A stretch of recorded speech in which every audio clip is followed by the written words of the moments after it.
What is up, super fam and bro Vengers alike? I am Sensei Finito, aka Vane Sensei, and welcome to Marvel Bros, where we discuss all things Marvel and everything pop culture. I hope everyone is having a lovely Monday today, or should I say, I hope everyone is having a marvelous Monday, because marvelous Monday it indeed is. On today's show, for our open discussion, we have our first look at the adult team Avatar. We're also discussing Avatar Studios. For pop culture news, we're talking Guardians of the Galaxy, The Boys, and we also have new posters for Gen V and Across the Spider-Verse. And in Scoop Central, we'll be discussing Venom in the MCU, as well as talking about the Jonathan Major issue that has been going on. So let's get nerdy. First, I hope everybody is having a fantastic day. Shout out to all the super fam and bro Vengers alike. I definitely hope all you guys are having a good day today, because I'm having a pretty good day. I'm not gonna lie, I ain't gonna fret, I ain't gonna play. I do have this little chair though, because my other chair kind of broke. It's not working out for me too well, if I'm being honest. I definitely think I'm gonna have to be getting me a new chair very soon here. But for the time being, we're rocking with the little tiny chair. This is actually my wife's chair that I'm sitting in, and I feel just so humongous in this chair. It's insane. But I hope everybody's having a good day, as I've already said, and I'll probably keep saying a couple more times. I know we already got some people in the chat. I'm gonna talk to you because I know you talk back.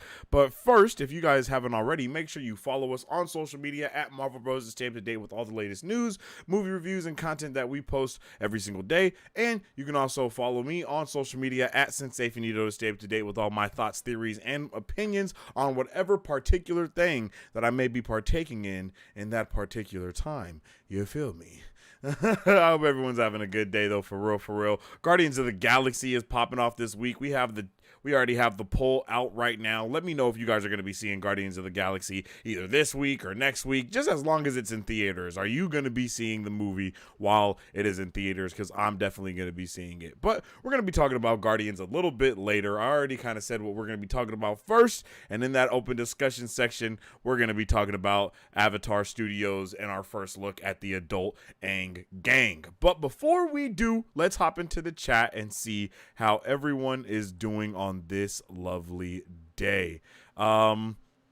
Francis, I know you was here first, but for some reason I can't see your chat. It does that sometimes. If you know what I'm like, if I close my thing out, I won't be able to see your chat. If you commented before we went live and you were here, at least I think as soon as I put up the event for the live, you were in here and you commented. So shout out to my guy Francis. And yes sir, we do have some tea that we're going to be going over today. We have a lot of stuff that we're going to be talking about today, and I'm pretty excited. It's going to be a marvelous Monday indeed. Let's rave this mic up a little bit. Hold up, what's going on? Oh, this is supposed to be down. Yo, I've been trying to figure out what's been going on, and I got my mic not situated the right way. There we go. Yes, sir. But yeah, I am so excited. I'm so happy to be checking out Guardians of the Galaxy this week. I actually have to see it in a different theater, because the one that we usually go to, it was like packed immediately. We were not able to get our tickets in time, so we ended up having to instead of going to a Regal, I can't think of what it's called, but it's a different theater than the one we go to usually. So I'm definitely hoping that we have some fun, have a good time there, and I hope that they have some good popcorn tins and things like that. But like I said, we're gonna be talking more about that later. But let's see. Nighthawk says, "Yo, what's up with the Nighthawk? I hope you're having a fantastic Monday for show. A fantastic, marvelous Monday, I should say, because it's definitely a good one over here. Oh wait, can't see the chat. Hold on." You know we got to get that chat up there. We got to see who we talking to. Yes, sir. What's up with the Nighthawk? I see you got with the Superman logo. I hope you appreciated I can't think of what it's called. But what the SnyderCon. I don't know if you were watching SnyderCon. We're gonna have some information from SnyderCon tomorrow, coming from Mike Beasy. I was talking to him earlier today. So well, if we get it tomorrow, then we'll actually talk about it on the show on like Wednesday. But yeah, maybe we'll throw it in the Discord. So if you guys are in the Discord, you'll be able to get that news a little bit earlier. Did someone say T? Yo, what's up with the Mari Sue? I hope you're having a good Monday as well. Marvelous Monday, Mari Sue, the 3 M's. You know what I'm saying. But yeah, someone did say T, and it was Francis. And we're definitely gonna get into some T and some things like that. We're gonna finally talk about like the Jonathan Majors stuff that's been going on, but that's gonna be towards the end of the show, not necessarily at the beginning. So if you guys want to be around for that discussion, just stay tuned in until the end. You feel me? Francis says, I'm on the train listening and enjoying. Yo, I hope you're having a good time on the train. I really want to, I do want to take a train ride soon. Me and my wife have been talking about that. Like, we want to, just take the kids and get on the train, because to us, it's like not a big thing. But to kids, they're like, yo, I'm on a train like that. You know what I'm saying? So we definitely want to, we want to get on the train and go somewhere or do something. I used to take the train a lot when I was younger also. Not sure what the train is like in the U.S., but here in Canada, it's a nice, relaxing ride and a great way to stay locked in to the channel with my fellow Brovengers. Ooh, that is right, Francis. Love to hear it, yo. Shout out to all of the Brovengers and Superfam a lot. I like, because, we're out here definitely mobbing, and we're gonna keep mobbing, and we're gonna keep on rocking, and we do it for you beautiful peoples here. And now that I'm in my new house, I'm gonna be definitely more consistent about this. I'm almost caught up completely with The Flash. I'm like so close to it. I'm in season 9 right now, but I'm like 3 episodes in, I think. So once I get caught up to that, I'm gonna try to do some watch parties for The Flash. I need to get caught up with Titans as well, and then once I'm caught up to the current episode, we'll get some watch parties done for that. And then I'm hoping that we can start doing like Saturday cartoons or something, where we go and just watch X-Men 97, not 97, but watch the old X-Men show and just kind of get through that. I think the first show would probably be X-Men, and then I'm thinking either going to Static Shock or Young Justice next. But that's kind of what my vibes are for right now, is just trying to get, trying to see how we can do more things in the Discord and just have a all around better community for you guys. You know what I mean? Because that's what it's all about. It's all about you guys and being able to create this content for you guys and all this other stuff. So I'm trying to figure out what's the best way to do that. And these lives are definitely part of it. You see, I've been trying to get some more trailer reactions going. I've been doing a lot of trailer reactions recently. And there no really trailers came out other than for Apex today, and I wasn't really, I wasn't like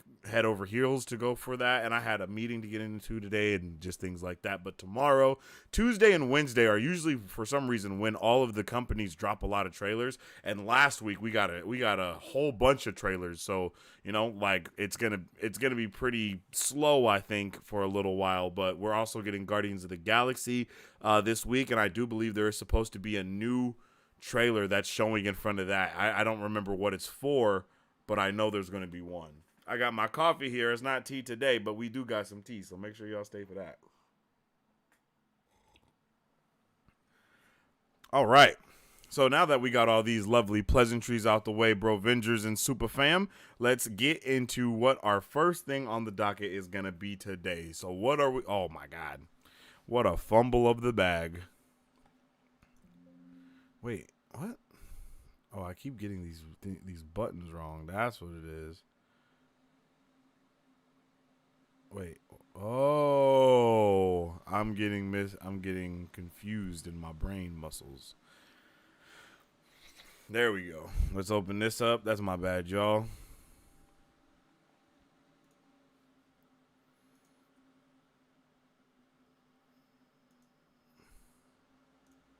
I had everything ready too, except that.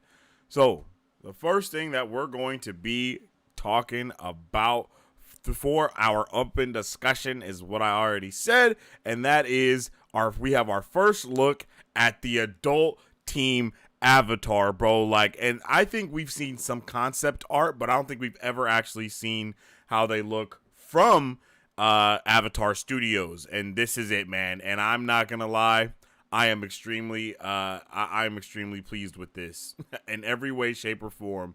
I am as pleased as I can be. This looks freaking awesome, and I am so excited for when we get this movie, because this is going to be a movie. And this movie is coming at us, like I said, from Avatar Studios. That's the creators of Avatar The Last Airbender. Nickelodeon gave them, Paramount gave them their own studio to be able to create stuff. And I think this is going to be awesome, bro. I am a huge Avatar The Last Airbender fan. It's definitely within my top 5 of shows or animation shows, animation, anything. It's top 5. I don't know if it's my number 1, but it's definitely in there. No order, top 5 for me. Let me know what your guys' top 5 animations / animes are. So you can put either an animation show or an anime show. Top 5 for me. Here we go. Avatar The Last Airbender, Young Justice, Full Metal Alchemist, what's it called? Fire Force, and My Hero Academia. There goes my top 5 for anime / animation stuff. If we're just talking anime, it's going to change up. If we're just talking animation, it's also going to change up. But that's it. Young Justice makes a cloak. I don't know if I said Young Justice or not, but Young Justice is really close to the top 5. Oh, damn, I forgot about Star Wars. We're not getting into this. But Avatar The Last Airbender is really amazing. It's one of my top 5 shows, as I already said. So seeing them as adults looks dope. Like my guy Aang right here, I'm digging it. I'm digging Katara. I'm digging Sokka the most, I think. Sokka and Zuko definitely look the best out of the team Avatar, like in this picture that we have. And then of course we got Toph rocking it. Pun intended. That's for you, Mary Sue. But yeah, this is hype for me. Like I said, let me know. I'm definitely interested on how you guys are feeling about this. Our first look at the adult team Avatar. This is one of the many movies that we are going to be getting from Avatar Studios, as I stated. We're getting the adult team Avatar. We're getting a whole slew of things, and I'm freaking hyped for that. And this comes at us like a week after we just had our first look at young Kyoshi, which is beautiful. Like I'm loving how young Kyoshi is looking. I'm pretty hyped for this. I think we're gonna be going pretty deep into just everything that there is to go into with Avatar, the lore. I can't wait. We're supposed to be getting new avatars, old avatars, just a slew and a plethora of Avatar content, and I think that's going to be freaking awesome, bro. Like I really do. Here is the slate of things for Avatar Studios if you guys haven't seen it. First and foremost, we got Avatar The Last Airbender, the live action show that's coming to us summer of 2023, which is this year. We have not got a trailer for this. We haven't got a teaser. We haven't got a sneak peek. We ain't got nothing for this yet. So we're patiently waiting to get some more information on this and see what the hell it's going to be about.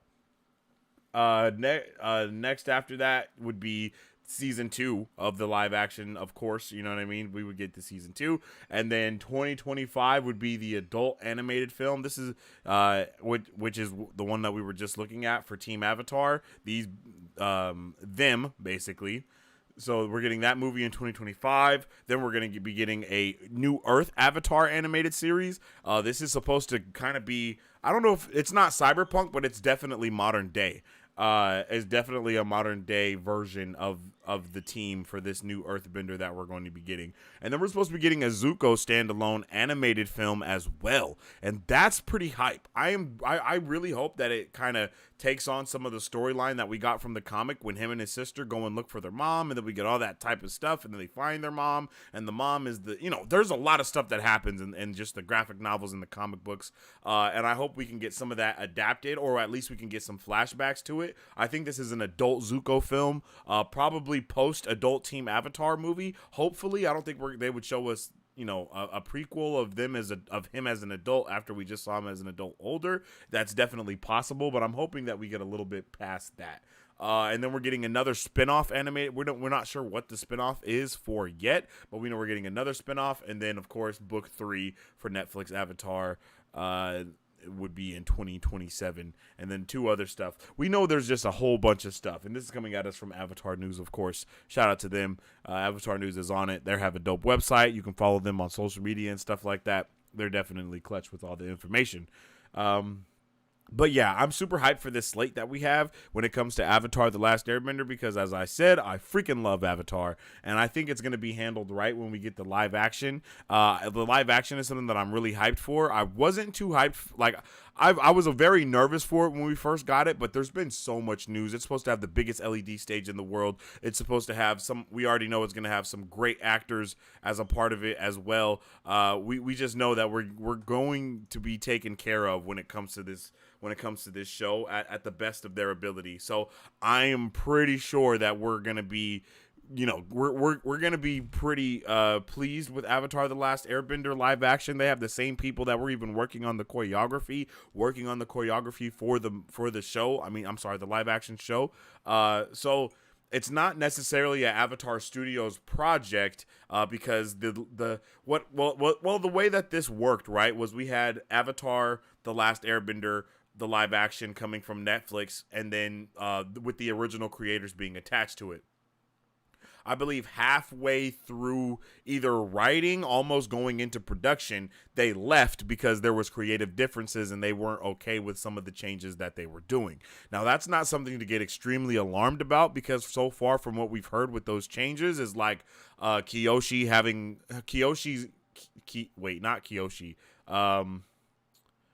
Sokka's girlfriend. I cannot think of her name. Not the moon goddess girl, the earth nation girl. I can't think of her name. Suki. There we go. Suki's mom is going to be the leader of the island. I think Katara is the big sister instead of the little sister. Just different creative differences like that. Just so we're not getting a complete carbon copy of what we've already gotten from the cartoon or the animation, however you would like to categorize it. So, with that being said, that is something to be a little bit nervous about, but at the same time, it's not, because they have great, like I said, the choreographer that worked on the show he stayed there. A lot of the people that were working alongside the brothers, not the brothers, but I can't think of their names right now. I think it's like Michael and Brandon or something along the lines of that. A lot of the people that work with them, they still stayed as well. So we have a lot of good things that are going to be coming at us from this. And then we also know that we have the writers revealed for season 1. So episode 1, Brian. Yeah, so it is Brian and Michael. I thought I knew it. So episode 1 is written by Albert Kim, Brian and Michael, right? Then Brian and Michael, okay? Brian and Michael are the ones that created Avatar: The Last Airbender. So Albert Kim has been on the a showrunner for AK. I don't know what the other one is. And then the creators of the show, Avatar: The Last Airbender, and the Legend of Korra, and the heads of Avatar Studios, they are the writers for episode 1. So we're going to jump into it immediately with bangers, like with a banger episode. And these episodes are supposed to be like an hour and/or 45 minutes long, so we're good. Joshua Hale Finnelkov is doing episode 2, and he did an episode of Young Justice, or he wrote all of Young Justice. He wrote on Young Justice. Yo, I was just talking about how Young Justice is in my top 5. It could be it's in my top 5 for cartoon animation. So this is hype, bro. Like, this is hype already for the first 2. Christine Boylan, who wrote on Cloak and Dagger and The Punisher, is doing episode 3. So episode 3 is probably going to be even more lit than the last 2 episodes. And then He-Man, writer for He-Man, writer for National Treasure, LA Law, and then Amazing Stories for Apple TV. And of course, Albert Kim, who co-wrote the first episode, will also be writing the finale. So far, like I said, it seems like we are in good hands. It's a good slate of things that's going to be coming next, and I'm really excited, and I'm like really hyped to see what we can get from this. And all fingers crossed, but I'm really excited to see what's going to be popping off next. No cap. So that's kind of the gist of things for our open discussion on Avatar: The Last Airbender.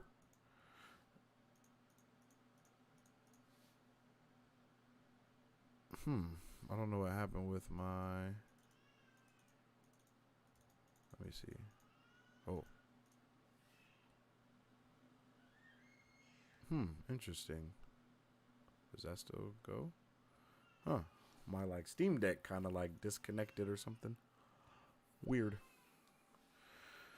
But yeah, so let me know how you guys feel about that. Are you caught up on Titans season 4, episode 9? Wild. No, I'm not caught up on Titans yet. I'm not caught up on Titans, and I'm not caught up on Flash. I'm gonna spend these next couple of days while I'm almost caught up on the Flash, but I haven't even started watching Titans yet, so I got to get into that. And then Sweet Tooth also came out, so I got to binge watch that because of course Netflix likes to put their shows, every episode of the show on at one time, so I got to binge watch that and then do my immediate review for that. So I got a lot of watching to do coming up soon. Nighthawk says, I'm seeing Guardians on Thursday night. Yes, sir. Same Maruski. I'm so hyped for it, Nighthawk. For real. They're definitely coming out the gate swinging. Oh, yeah, as they should. Avatar is loved, and it's amazing, So they should definitely put their best foot forward. I think doing the adult team Avatar is genius. As a movie as well and not a series, that is super smart, bro. That's super smart. They're really gonna get a lot of audiences. They're gonna get general audience. That's the good thing about movies, is movies brings in the general audience, and that's what Avatar Studios needs right now. It needs that general audience coming in and giving more life to it, because we all love it. That's why it's always in the top 10 on Netflix. You know what I mean? Like, Avatar has been in the top 10 on Netflix for so long, or it always is getting back into the top 10 around the same time, because people start talking about it, thinking about it, and then boom, it just goes up into Netflix's algorithm and all that stuff. And it's just going to be great once we actually get that first trailer for the Avatar, the live action Airbender. You know what I mean?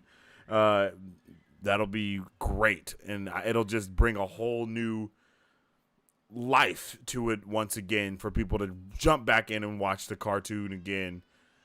And yeah, it's gonna be dope. Can't wait.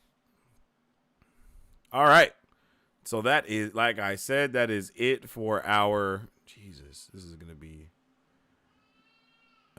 yeah, I'm gonna have to unplug this. That's gonna be it for our open discussion. So let's get into our oh jeez, yo, I can't even think right now. Yeah, here we go. Boom. Let's get into our pop culture news flash now, and let me quickly fix my stream deck.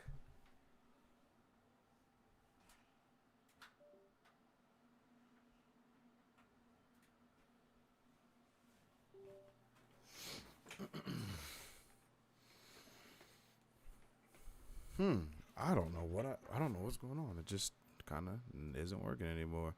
This is a very important piece of my system right here, my G's.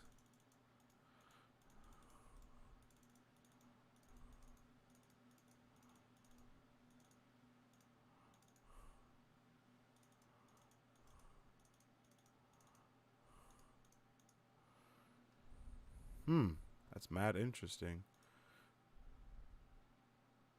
First scene, second scene, yeah, everything is still good. Super weird. Super weird. Not sure what's going on there. All right. So now that our open discussion is done, our first thing that we're going to be talking about today is, of course, Guardians of the Galaxy Volume 3 releases it in theaters this week. Are you excited?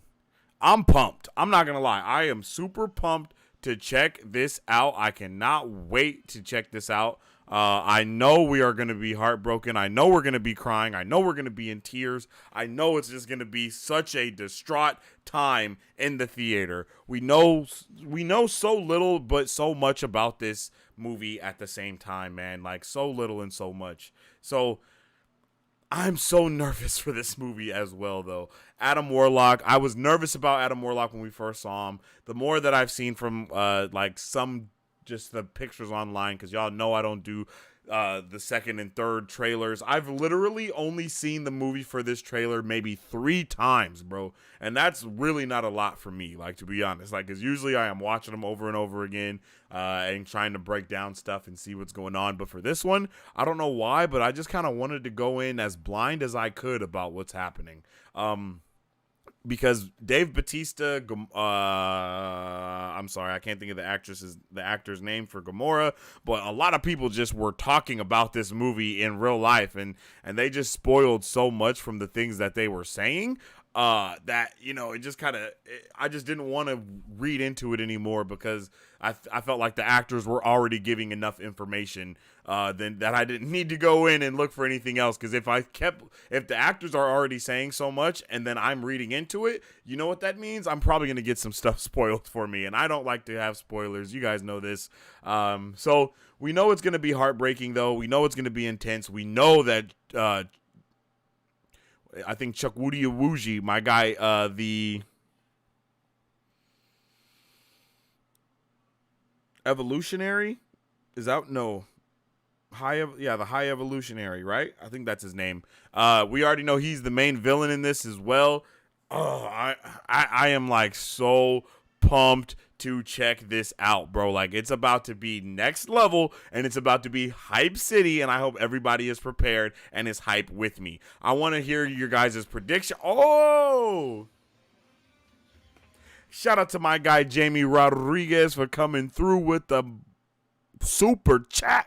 My G, you already know, is big love. My guy says, got my tickets, Imagine Theater IMAX opening night. Yes, sir. We are going. I can't think of what theater we're going to, me and Remy, but we are going to be going to, oh my gosh, it worked just now. We are going to the IMAX as well, and then of course y'all know my mom be going with me. My mom has came to like almost all of the opening night, almost every Marvel movie except for Thor: Love and Thunder. I think that's the only one that she missed.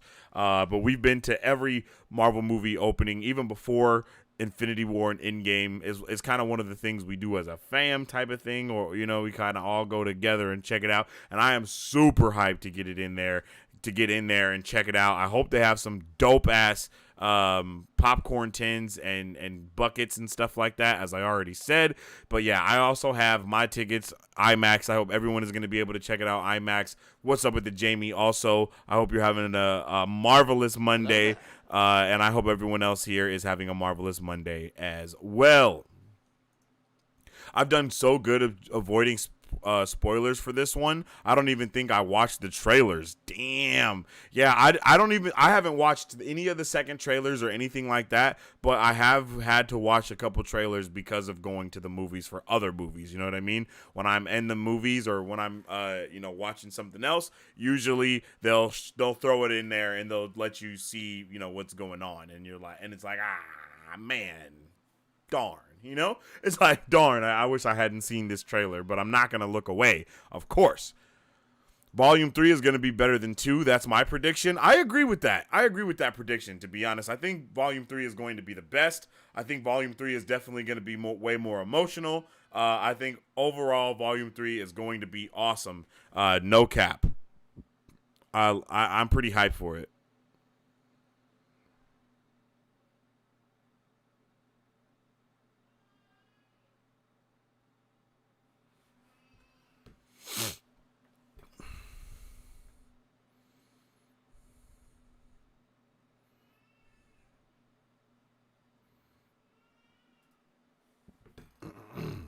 I got my tickets for Thursday. Ooh, nice. I know you're hyped and excited, bro. When are you going to see it, Mari Sue? When are you going to see it, Francis? When's everybody going to see the movie? Let me know in the chat. And let's get to the next thing on the docket. And that is, Anthony Starr says The Boys Season 4 includes the most bizarre thing I've ever done. There has to be a ceiling, but we can't seem to find it. Yo, I can't believe this. This is insane. Like, for Brett to say we keep trying to find the ceiling, but we don't know where it is. It's like, damn, you know what I mean? It's gonna be insane, bro. I love The Boys. I think The Boys is one of the best new shows that we've got, and one of the best new shows that is out as of late. And I just can't wait to check it out and see what's really going on. Anthony Starr is great as Homelander as well, and the way that we left off with the last season, bro. Oh yeah, I think it's gonna be a big freaking vibe in for season 4, right? Like, I think season 4 is going to be great, and not only just because of that, but we're also getting Gen V in between seasons 3 and 4. So season 4 is gonna have a lot more world building and lore backing it that we didn't have before. You know what I mean? I'm just hoping that it doesn't get treated almost like how Boba Fett was, as like The Boys 2.0, or like The Boys season 3.5 or something like that. You know, I kind of want that to be its own thing, standalone. We'll of course have some attachments to what's going on within the Boys universe as well. But first and foremost, it should be what it is and just self-contained within the universe, though. I don't think that's too much to ask for, right? Is that possible for something to be self-contained within the universe? I think so. Yeah, that's easy. Yeah. I just had to make sure that I wasn't sounding crazy. Let me know what you feel about this, and let me know how hyped you guys are for it. I know a lot of people are hyped for The Boys. I know The Boys has definitely taken the world by storm. Not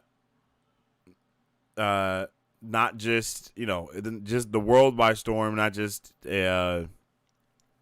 Jesus.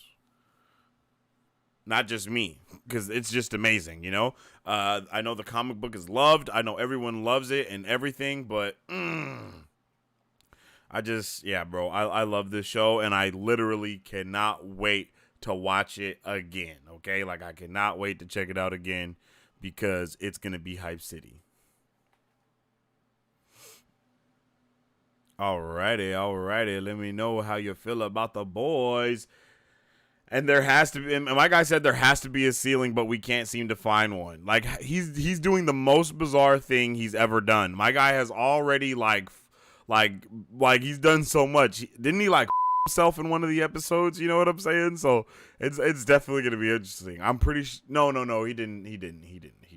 I'm tripping. That dude was just playing around. But he definitely was drinking milk from the source as a grown ass man. As well as many other things. So I cannot even imagine what is more bizarre than that. I definitely can't imagine. And I haven't read any of the comics either, so I don't know. The Boys is my favorite comic book show. I can't wait for season 4 and Gen V season 1. Yes, sir. Gen V season 1 is probably going to be lit. Make sure you stick around, because we're going to be checking out that poster that they put out for Gen V season 1 as well. I'll probably see it Friday. One of the perks of being in Mississippi is the theaters are never sold out. Hey, that's funny. Possible hot take: I wasn't a huge fan of Volume 2. The humor just didn't land. I don't think the humor was too different from Volume 1 for me, to be honest. I think it was very interesting with the Pac-Man and all that type of stuff, but living in the realm of who Peter Quill is and all these characters, it makes sense narratively, I guess you can say. I think that's one of the best. I think that's one of the best things about Guardians of the Galaxy is narratively things usually stick together pretty well with them and who they are. Is what I mean. Like the choices and the actions and decisions they make are usually pretty well contained within the characters. Me too, on Thursday night. Yes, sir. Francis got the tickies for Thursday. Yes, sir. Everybody's about to see. Yeah, I'm happy. I'm hyped, yo. So, okay, so what do you guys think? Should I do my live review for Guardians of the Galaxy the very next day on Friday? Or should I do it Saturday, or should I wait until the next week and maybe do it for Marvelous Monday, or maybe that Wednesday stream? What day would you guys like to see that live go on? Like Mary Sue, I know you just said you're going to be seeing it Friday.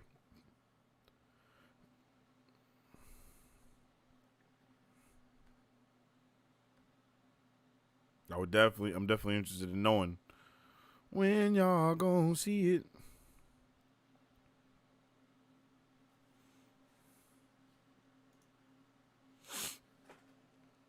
But up next, on the docket, this is something that I don't know. You know, this may not be up everyone's alley, but when I saw this, I was like, hey, you know what? I kind of want to talk about that a little bit because it sounds really interesting.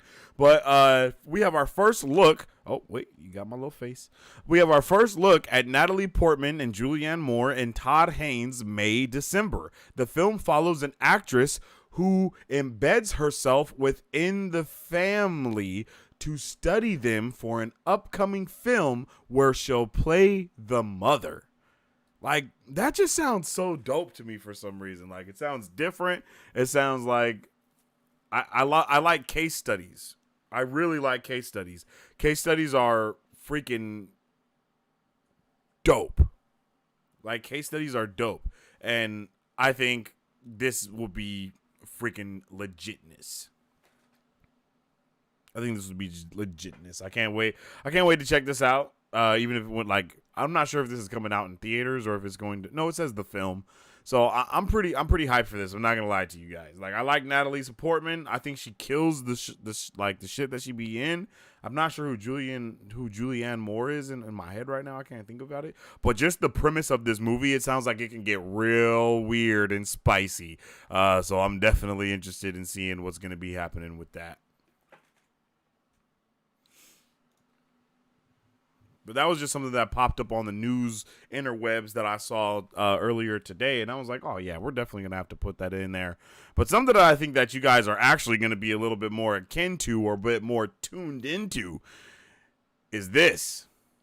Craig Mazin says, when approaching The Last of Us Season 2, our process of adaptation has been exactly the same in what we were going for to be. In that we are going to be drawing heavily from the source material of The Last of Us Part 2. And as we all know, that show, The Last of Us, was just such a great show. The way that they did like, everything was just really awesome about it. And I'm honestly so hyped. Pedro Pascal, he just was different, man. And so was, I'm sorry, I don't know her name, but she was also just different. She was great. They both were great. They just they brought their A game to this. Every episode for me, I loved. This show, I'm pretty sure this show was a 10 out of 10 for me. I can't remember if I actually gave it a 10 out of 10, but every episode for me was at least a 9, like at least a 9, just because of how the storytelling, the lore, the build up, the world building, the character development, everything piece by piece just made you so much more in depth with what is going on and what's happening within the show and what's happening within this universe overall. And I can't wait to see the second season. And I think they're even going to be doing a third season, but there's not a third game. So I think they're going to be doing a third season after the second season. And once we get that third season, we're going to be in uncharted territory for everyone. So, but what The Last of Us did for us as a fandom, like, let it be known how easy it is to bring source material together, but not have to sacrifice source material for the sake of creative, of creative difference, right? Just because it's a show, you don't have to do everything different, right? I think Halo, the show, did a good job of showing the opposite, right? When you don't follow any source material and you just take a name and try to make something new from it, it's gonna fumble. It's gonna fumble the bag, man. It's gonna fumble the bag. But when you take something that people love, what some people know about, and you at least match it to the source material that it's based off, the reason why it's so beloved in the first place, I think that's when it really shines. So the fact that they're taking that same stance and there's that same approach with season 2, I think it's going to be freaking amazing, bro. Like, I think it's going to be amazing, and I can't wait to see what they do. And I hope that, they give us actually more of that. Hopefully. Last of Us seriously cut corners with giving us zombies, but it almost doesn't matter because they did give us what they did give us was so good. Yeah, you're right. I think actually that's probably I think what you just said is why I didn't give it a 10. If I'm not mistaken.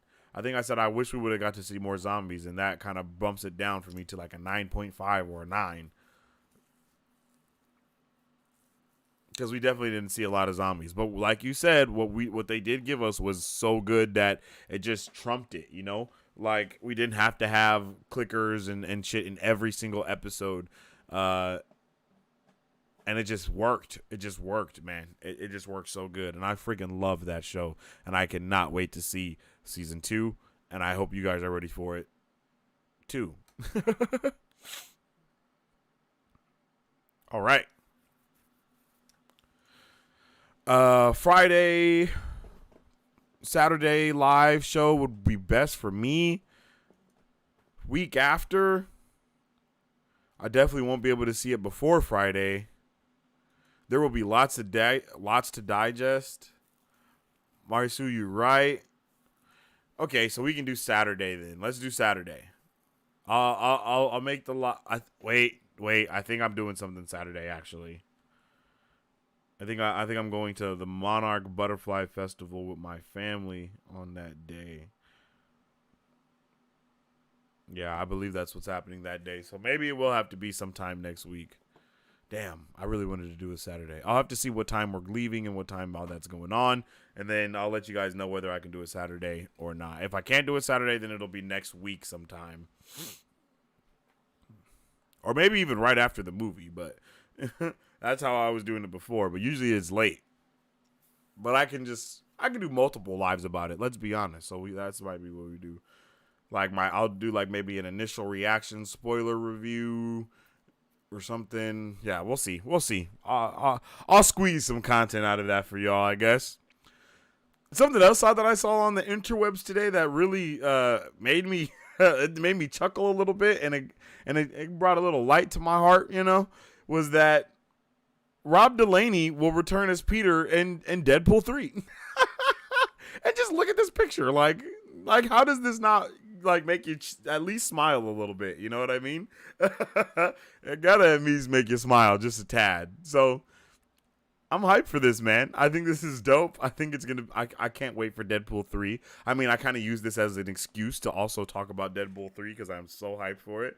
But I think, you know, them actually at least paying some type of homage to the past of what the last 3 movies, you know, and not having it be completely extremely different from what we see, then I think it's a really smart move. Just to kind of run down what's supposed to be going on within Deadpool 3 to bring everybody up to speed that may not know, is that within Deadpool 3 they are supposed to be basically going through the multiverse. He will pick up Jack Black's Hugh Jackman. What the hell am I talking about? He will pick up Hugh Jackman's Wolverine, and they will go through the multiverse doing things. Mobius is supposedly supposed to be a part of that somewhere, so you can definitely count in some TVA shenanigans, possibly even some stuff bleeding out of season 2 of Loki going into Deadpool. We're also supposed to be seeing them possibly even mess with some of the Sonyverse characters. That's not confirmed, but it is possible. But everything else that I've said up until this point has basically been confirmed, other than the Mobius thing, I think. But I think that's something that's more of like a scoop, and you know we're gonna be getting that though, you know. So I'm super hyped for Deadpool 3. And I'm super hyped to see Wolverine coming back in Deadpool 3 as well. It's definitely a reason to be hyped and excited and freaking pumped. And I am hyped, excited, and freaking pumped to say the very least. So, you know, I hope that I hope that they do mess with the Sonyverse, like Morbius. I hope they mess with Morbius, like make some, you know, you can definitely see Deadpool looking at the camera with the mask on and say, it's Morbin time. I can 100% see that happening. You know what I mean? So, I want to see more. I want to know all the things that they can do, because it's definitely going to be a vibe. The TVA stuff, I'm all for the TVA. I think we've kind of been, I'm not going to lie to you guys, I kind of think we've been finessed a little bit with the TVA. I think the TVA should be showing up a lot more in the MCU and and doing things or something. Like, if we don't get the TVA in one of these shows that come up next other than Loki, or one of these projects, I'm gonna be a little sad, because I know they're like a secret organization, but there's so much stuff going on right now. Like, I want to see Loki like run out, like open up a portal and then step out, and then he just starts talking to Anthony Mackie, you know what I mean? And then Captain America is just like, bro, what the hell is happening, you know? Like, and then him and the Winter Soldier just immediately start attacking Loki, like as soon as they see him. Like, I would love for stuff like that to happen, or something like that, you know what I mean? I'm just kind of going off on a tangent, but I would just love to see something like that happen, and I think that they should utilize the TVA a lot more. But yeah, what do you guys think about that? And are you guys hyped for Deadpool 3? And are you hyped for all the things that could be coming into the fray with that movie as well, bro? Hugh Jackman back in the MCU. We know that's going to bleed into Secret Wars. So they might even use Deadpool 3 as a way that, like the same way that they used Loki, and building, like, or Spider-Man No Way Home would be even better, you know? Like, because if you think about how Loki and Spider-Man No Way Home built up to Doctor Strange and the Multiverse of Madness, I think that might be the same thing that they're doing with like Loki season 2, and then maybe like Deadpool, you know? Because I don't know when the next multiversal thing that we're supposed to get is, but I don't think it's for a little while, to be honest, when you think about, other than Loki, of course. But I don't know what else we're getting that could tap into the multiverse. The Marvels very well could, and we just don't know it yet, but I'm not going to go out on that limb yet and even, you know, breathe any of that on there. Marisu says, yes, multiversal council of Peters, please. That would be pretty dope if he just goes through the multiverse and picks up a whole bunch of Peters. Bruh, that would be awesome. Jack Black's Hugh Jackman. Yeah, I don't know what the hell I was talking about. But I would love to see Jack Black play Hugh Jackman. I would love to see Hugh Jackman play Jack Black. I think both of those would be hilarious and funny. I would like to see them together in a movie, actually. Put Hugh Jackman in Kung Fu Panda, and the new Kung Fu Panda movie. Now, that's something that I would go for sure.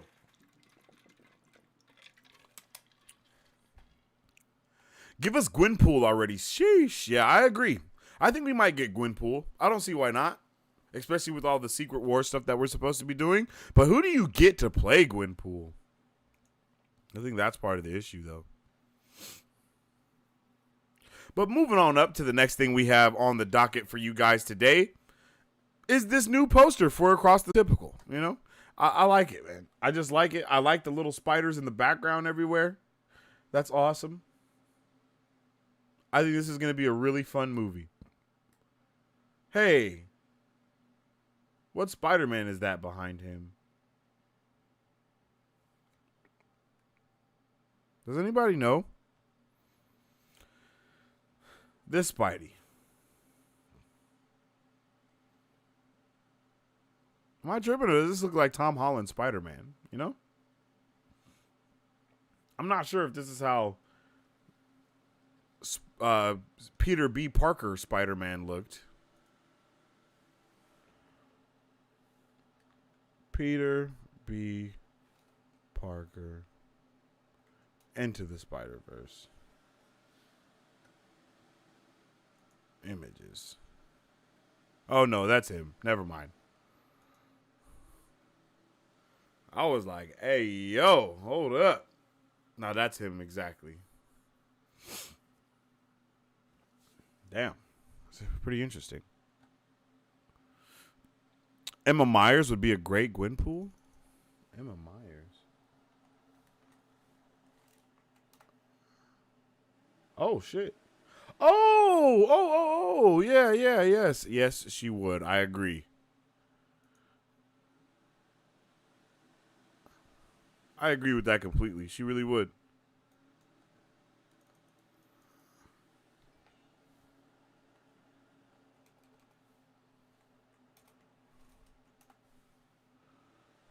Yeah, she's like a spitting image of Gwenpool, actually.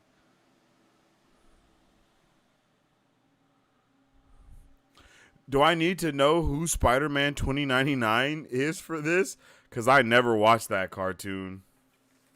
Well, lucky for you, We have hold on. The Big Book of Marvel. The Big Book of Marvel.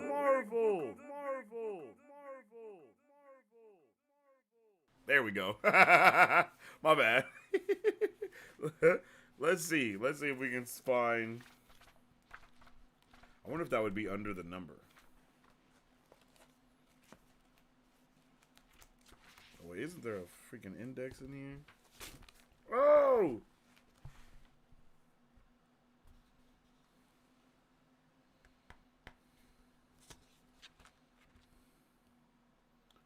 Do do do do MNOP.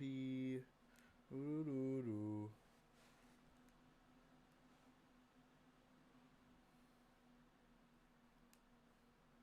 $348.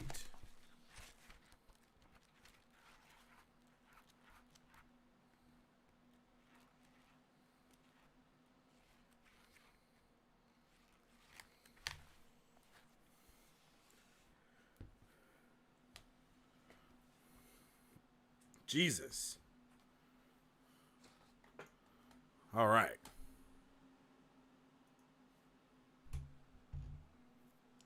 We have. All right. Let's talk about Spider-Man 29.99. Yeah, that's fine. Real name is Miguel O'Hara. He's a genetic engineer. His first appearance was in Spider-Man 2099, November 1992. He has superhuman strength, speed, and agility, and can adhere to surfaces and project webbing from spinnerets and forearms, retractable talons, and fangs that create poison. And I think those are the, you know what I mean? All right, let's get this. In the year 2099, on Earth 928, Miguel O'Hara, head of genetics of the Alchemix Corporation, gained Spider-Man's powers in an episode of Industrial Intrigue. As Spider-Man 2099, he battled both criminal and Alchemix. Traveling back in time to preserve his own ancestry, Miguel was trapped in the present after encountering the superior Spider-Man, Dr. Octopus. He started working undercover in Alchemix and continued being a hero. He also assisted Spider-Man in joining the fight against the Inheritors. Miguel later died, but was resurrected years later in his original time, the year 2099. In a possible future, he was given Thor's hammer, Mjolnir, and he used that power to rule Earth peacefully for 1,000 years. On Earth 6375, after Spider-Man 2099's secret identity was exposed, he joined the Exiles for a while. He later returned to be with the woman he loved, Dana D'Angelo. There you go. And that comes at us straight from The Big Book of Marvel.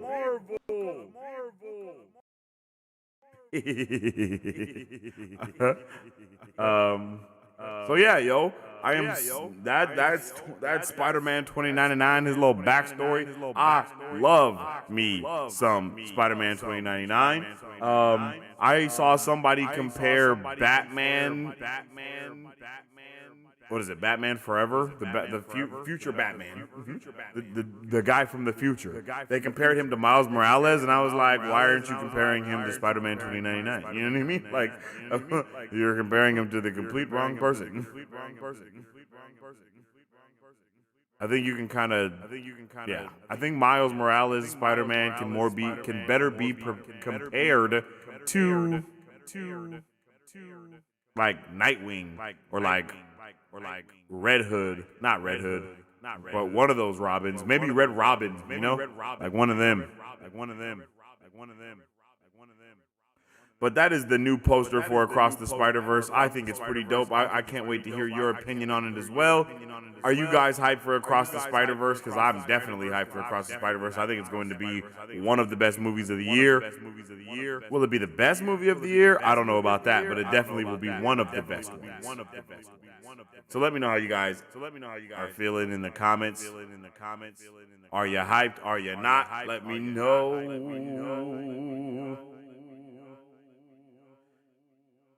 Let me know. What's up with the Vamrock? How you doing? Welcome to the chat, my G. Hello there.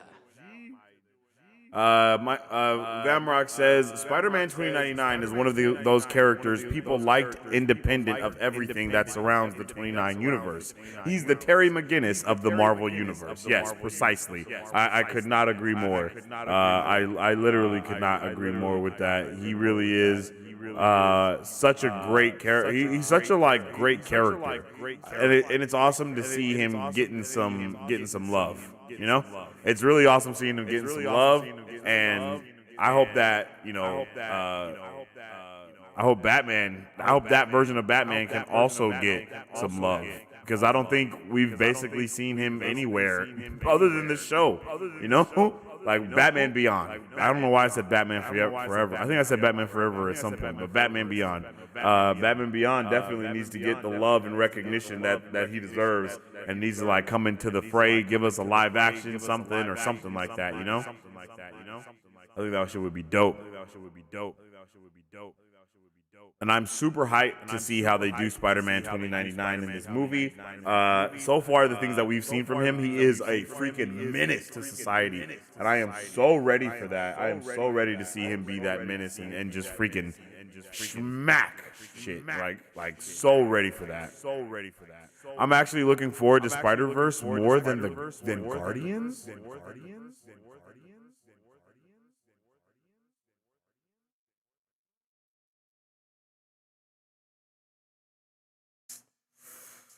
I had to really think about that. Yeah, I could see that.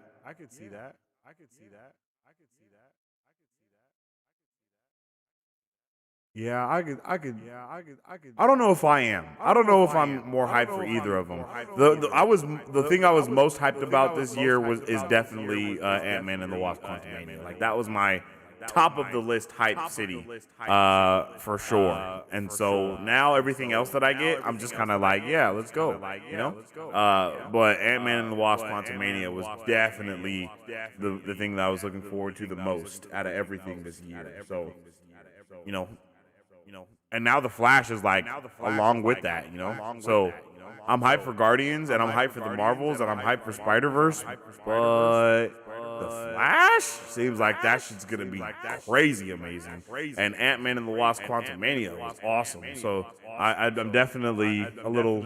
I think Guardians of the Galaxy is gonna sneak up on me. I think I don't realize how much I like those movies, I guess, or how much I'm attached to that.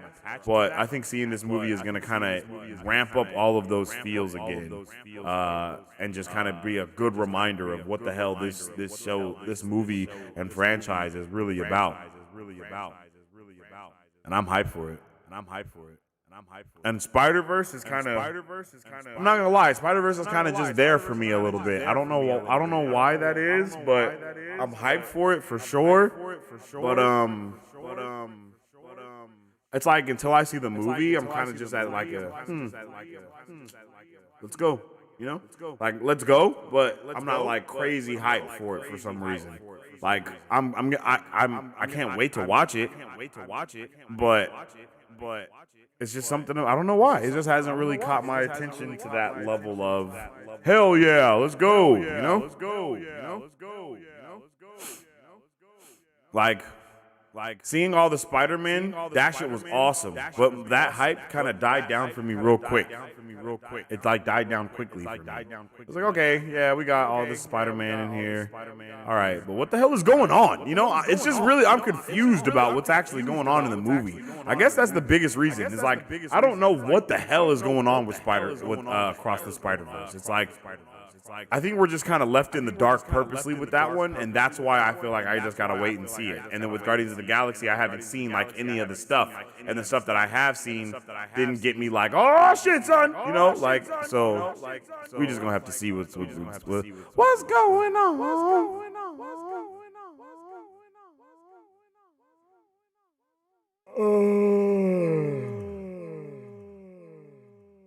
But up next, I'm. This is not anything DC. This is not anything Marvel. This is the boys, baby. But this ain't the boys. This is Gen V. This is our first poster for the spinoff series, Gen V.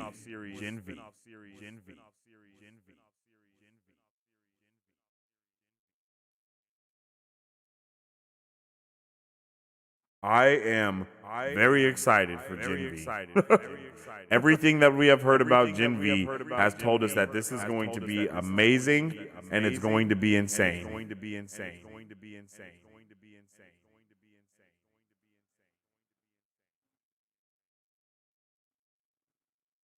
Like, I am so ready for Gen V. Do you guys remember the trailer? Like, that trailer was crazy.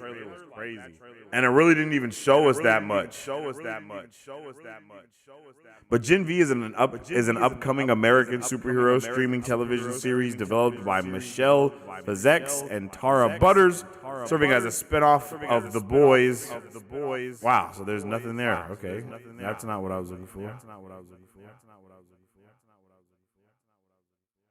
Let's go to the trailer because then they'll give us a blurb under it or something, right? Set at America's only college exclusively for young adult superheroes, run by VOT International, Gen V explores the lives of hormonal competitive soups as they put their physical, sexual, and moral boundaries to the test, competing for the school's top ranking. Gee, this is gonna be insane. So this is basically Xavier.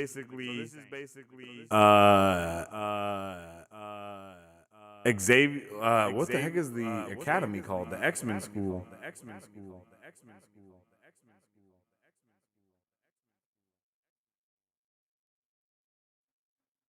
What the hell is the X-Men school called? Why can't I?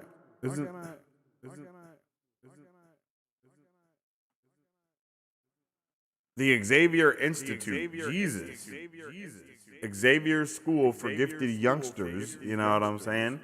This is basically that, but college. And set in the boys' universe. So you can just imagine how raunchy, insanely gory, wild this show is going to be. And I am here for every ounce of everything.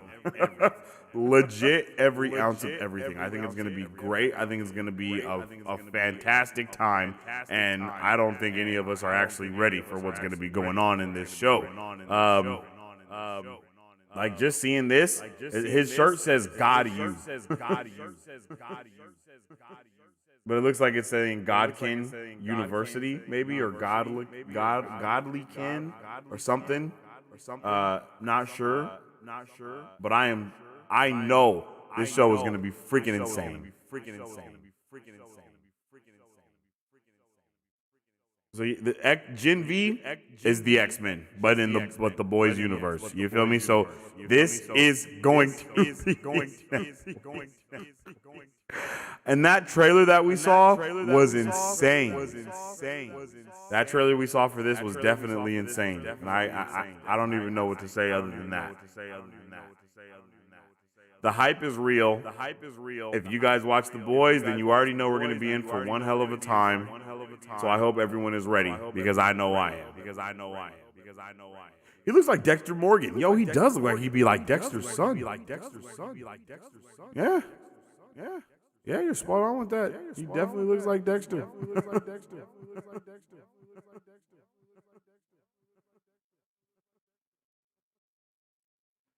Up next on the docket is a little bit of budget news, I guess, but The Flash has a budget of roughly $220 million. I don't know. You know, That's a good number, I guess. Most superhero projects are between 200 and 300, in that range of 2 to 300 million for, a solid movie.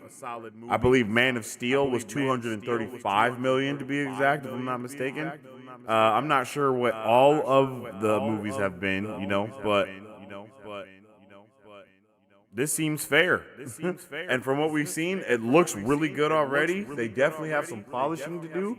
I'm not sure if some of those shots are going to continue to look as video gamey and cartoonish, but I don't think that's necessarily bad.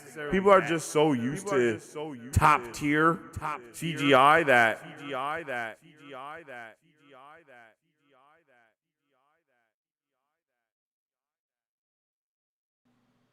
Thank you, Alan.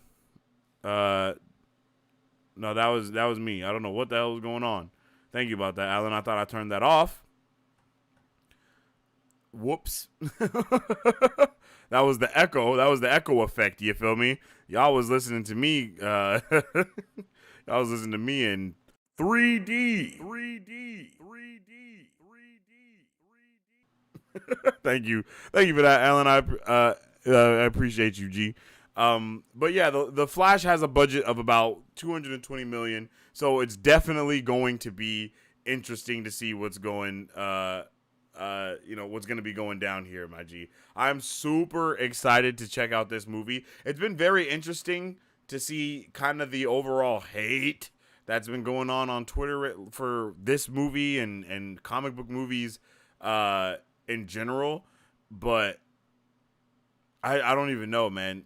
I just can't wait to see what's going on here and what's going to be popping off with the rest of this movie. The fact that we see that it does have this price tag on it, it's definitely going to be interesting to see how much money it's going to make as well, because it might make crazy. I think this movie is going to make a lot of money for real. The movie is 11 years in the making, so they got to make a good amount of money, So let's see what happens. You have an additional audio source playing somewhere, unless my computer's just bugging. No problem, bud. Continue. Made you sound mad important. Hey, maybe I should turn that shit back on then. Oh, man. But yeah, yo, are you guys going to be checking out The Flash, or is this not on your radar? Mari Sue didn't even think this was real until we got the trailer. She didn't even think we was gonna ever see this movie. I will never forget, and I think she still doesn't think Blue Beetle is real until it releases. Until Blue Beetle releases, she's like, nah, bro, they're definitely finessing us. So I'm definitely hyped to check out both of these movies. I'm definitely hyped to see the Flash and Blue Beetle. I can say from what we saw from Blue Beetle versus what we saw in the Flash, the CGI and stuff, not that big of a difference, I guess you can say. But people were going crazy over Blue Beetle, and people are losing their mind over the Flash. And I think it's because it's Ezra Miller. It's connected to I almost said Zac Efron, Zack Snyder's universe. It's connected to a lot of things that people know and love. Ezra Miller was cast by Zack Snyder. You get all these things that are weighing on it. And of course, the movie is a love letter. It's supposed to be a love letter to Zack Snyder, but no one's really taking it that way because he's not the one doing it, which I understand, but not a lot you can do about that. But I'm hyped to see what happens with the Flash movie. I'm hyped to see what happens with the Snyderverse as well. I hope people don't just shit on everything and then we get the Snyderverse and then that continues. We're gonna have some. I believe Mike Beasley said he's gonna have some exclusives from SnyderCon tomorrow, but that doesn't mean it's gonna be bright and early in the morning. So whenever that does happen, I'll make sure that in the previous days live, we talk about it. So make sure you guys are here. Make sure you guys are subbed with the noties on so you can know when we're talking about all that good stuff. All right. OMG, I thought you were doing that on purpose. I wasn't sure if I should say anything. I was doing it on purpose at first because I was when I brought out the big book of Marvel, because I was like, the big book of Marvel. But you know, that was it. And then I had meant to turn it off, but I guess I had misclicked it and turned it back on. So that's my bad. That's my beezy. But we talked about the Guardians, and speaking of the Guardians earlier, something that I am really hyped about when it comes to the Guardians of the Galaxy, and this is something that I just saw today. I didn't even know this until I went on Twitter today, but James Gunn has created 600 unique versions of Guardians of the Galaxy 3 with aspect ratios that best maximize various types of cinema. So wherever you go see it, you're going to see the best version, says Evan Jacobs. That's pretty awesome if you ask me, yo. That's not something that I think is done.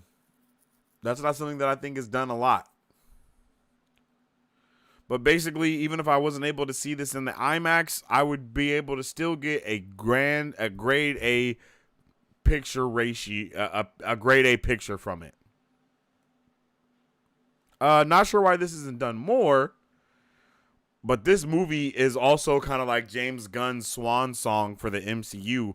He'll probably be back in the future. I don't think he'll be back in the future because he's literally head honcho at DC now, and he's like doing Superman and stuff. So I don't think there's any reason for him to come back to the MCU anytime soon.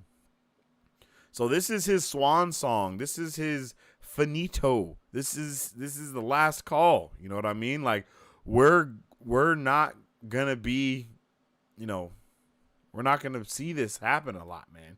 So I feel like this movie is going to be top tier. I think it's going to be incredible, and I am definitely ready to check this out. And I'm definitely interested in hearing what your guys' thoughts is about this movie, and how you even feel about the whole aspect ratio thing.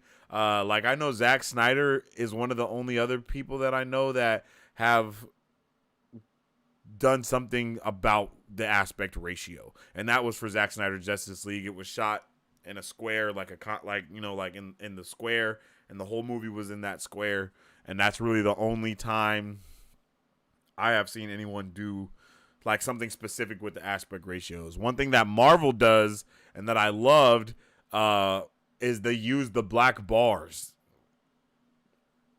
I had no idea that I needed that. But the use of black bars, G, when they come in like from the top and the bottom and like slowly, or for WandaVision when they were like when like the aspect ratio would change from the show to like modern to present day, bruh, like it was just used so well. Like that shit was like when I first saw it, I literally lost my brain I think his Battery. That was when Battery and Patricia were coming over for the watch parties, and then we were going live as soon as we were done with it and talking about it. And that was just awesome. I remember me and Battery both were like, yo, the freaking aspect ratio was changing in the middle of the show. This is awesome. And they were using it to set, to let us know where the time period was, to let us know that shit's about to get real serious, and let us know that we're not in that reality anymore. We're in this reality. Like, I think it was dope, and I really think that's something that should be used more often. I think I've seen some other people do some stuff like that, but overall,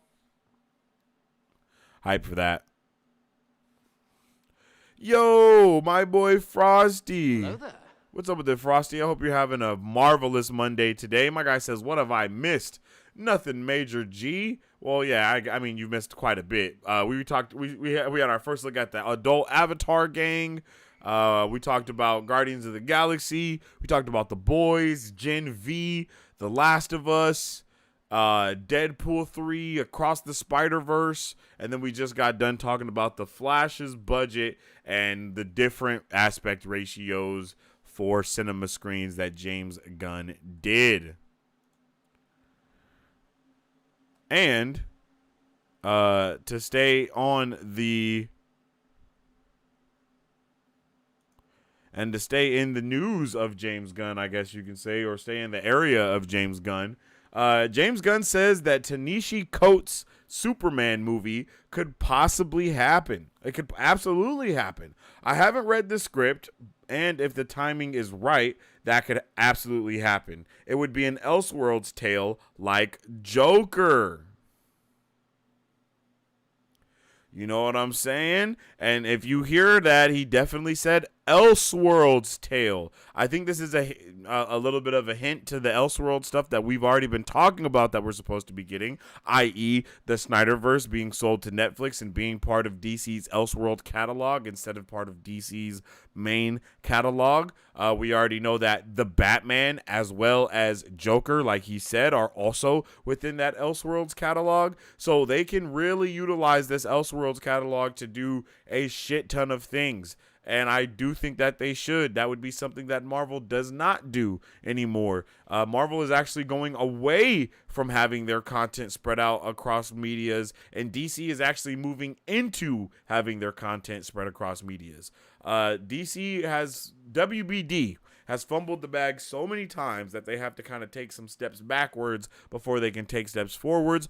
But it's okay because, we're basically all here for it. But I am definitely down for Ta-Nehisi Coates' Superman movie coming out. I'm down for a whole bunch of stuff coming out.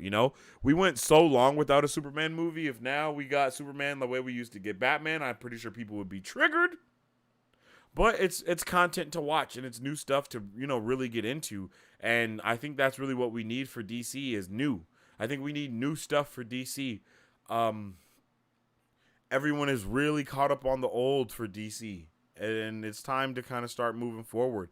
The whole nerddom in general is caught up on the old. We were complaining so much about getting redos and all this stuff, but at the same time, that's basically all everyone wants is for the old stuff to be done the exact way that it was done the last time when they watched it the first time, And it's like, come on, son, let's be reasonable here.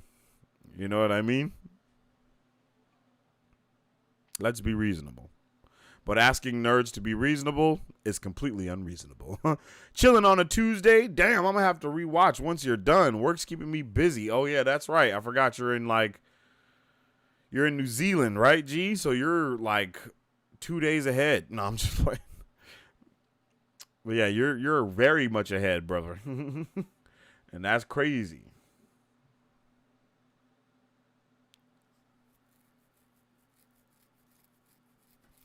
Oh, man. My bad. Whoa, wow, wow, wow, wow, wow, wow.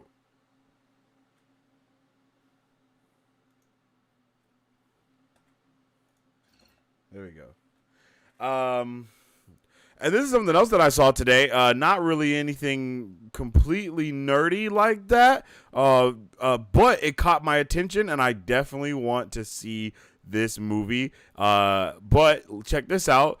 Zoe Dutch, I guess, is set to star in Clint Eastwood's Juror Number 2, also starring with Nicholas Hoult and Toni Collette. The film follows a juror on a murder trial who realizes he caused the victim's death and must decide whether to turn himself in or manipulate the jury, bro.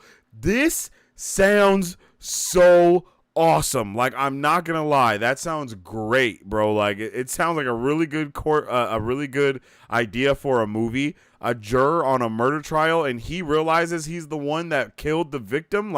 Yes, that all sounds like something that I need to be signed up for. And after seeing Renfield, I was like, oh man, Nicholas Hoult definitely got the short end of the stick with all the stuff that was going on with Days of Future Past. We didn't get to see him in a lot of movies after that, so I'm happy to see Nicholas Hoult taking in some more roles and being in more stuff like Renfield, and he's being in another movie other than this. And I know he was in the talks for something else that I can't remember right off the top of my head, but he's been in the talks for a couple of other movie things and stuff like that. And I think someone else fan casted him as Robin or Nightwing, I think, or something like that. So I'm down for all of that. I think someone did fan cast him for Nightwing and the Batman in Brave and the Bold. They were like, oh, he would be a dope Nightwing. I think I saw that. I don't think that's a fact. That's not, of course, not validated or anything. I'm just strictly saying as an example. But yeah, man, I just wanted to kind of spread a little light on that because that just popped up for me today too, and I was super hyped for it, and I was like, hell yeah, that's dope.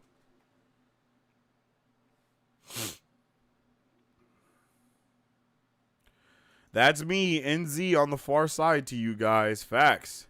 Nebs has become one of my favorite characters. Think here and the new Rocket stuff is going to hit pretty hard. Where it will stand in the tiers of this year's releases, who knows? Yeah, that's very true, Alan. That's very true. Who knows where everything is going to stand, for real. Because there we have some crazy stuff happening this year. And some crazy movies coming out this year. And I think Nebula is definitely a diamond hidden in the rough to the Guardians of the Galaxy. I love some of the clips that I love how she has become like who she is now as a person, you know? Even in Guardians of the Christmas, the holiday special, you know? Nebula was even in there being different, you know? She was like dancing to the music and just, you know, being more of her own person. And it's going to be pretty dope to see how she is now and how she just interacts with everyone. But yeah, I do agree with what you said, and with the Rocket stuff, that's definitely going to also hit very hard because the homie Rocket, you know, is you know, it's going to hit hard, man.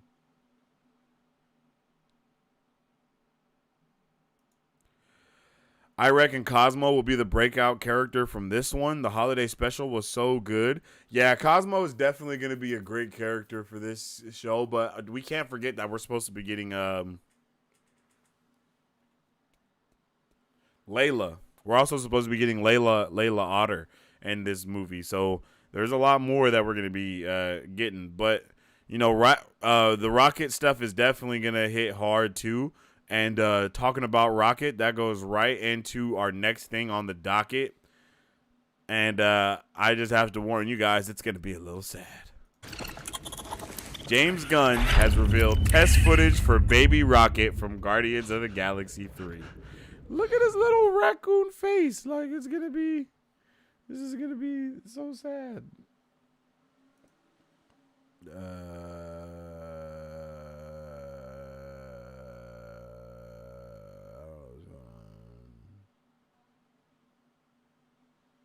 I guess I can't loop it.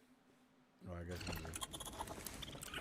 like, bruh, this is going to be, bruh. Yeah, we're definitely going to be broken in this. And I, for one, am not ready. This is going to break us. It's going to break us down to the tiniest atoms. And it's going... Look at that. Like, why? Why? Bruh. The little nose, G. It's the little nose. I don't know, man. I think they're really going to be doing us really dirty with this movie. The High Evolutionary is a badass. He is him. He is that guy. So it's going to be wild to see all the things that he's even going to be doing. We know it's going to be getting real crazy, real insane from them trailers. We know it's going to be heartbreaking. And this doesn't help anything. You know, like we're gonna be torn.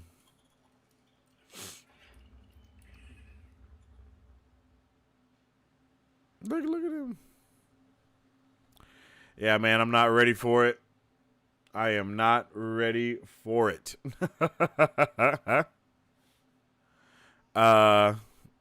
I want Rocket and Wolverine to have a beer together. Oh, that would actually be really dope. I think actually that would be really cool. Rocket and Wolverine. Rocket, Wolverine, and Deadpool. Now that'd be hilarious. Man, Mrs. Frosty is going to melt with that little fella, I'm gonna have to buy a Baby Rocket plush for her. Oh, for real, you know they're gonna have some Baby Rocket plushies. They are going to have so much merchandise for this movie. It's gonna be insane.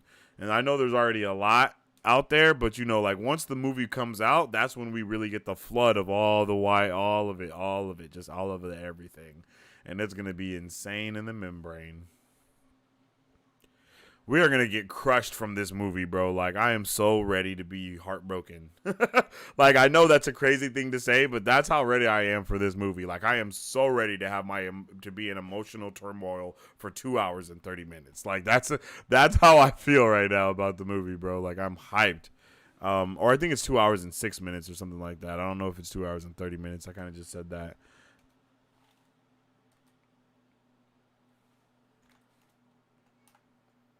Yeah, no, it is 2 hours and 30 minutes. 2 hours and 29 to be exact.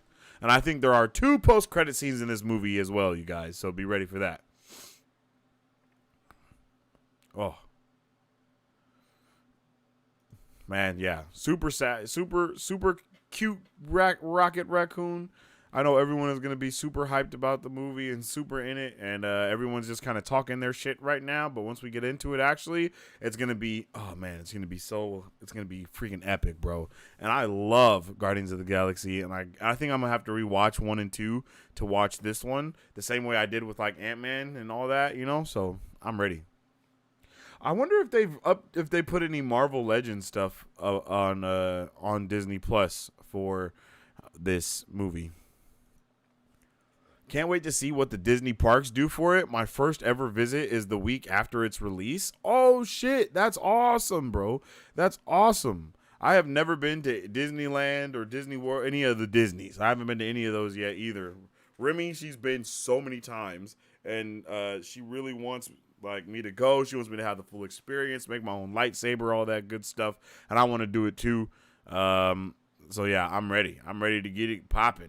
I'm ready to get it pip, pop, plopping, and slopping. You know what I'm saying?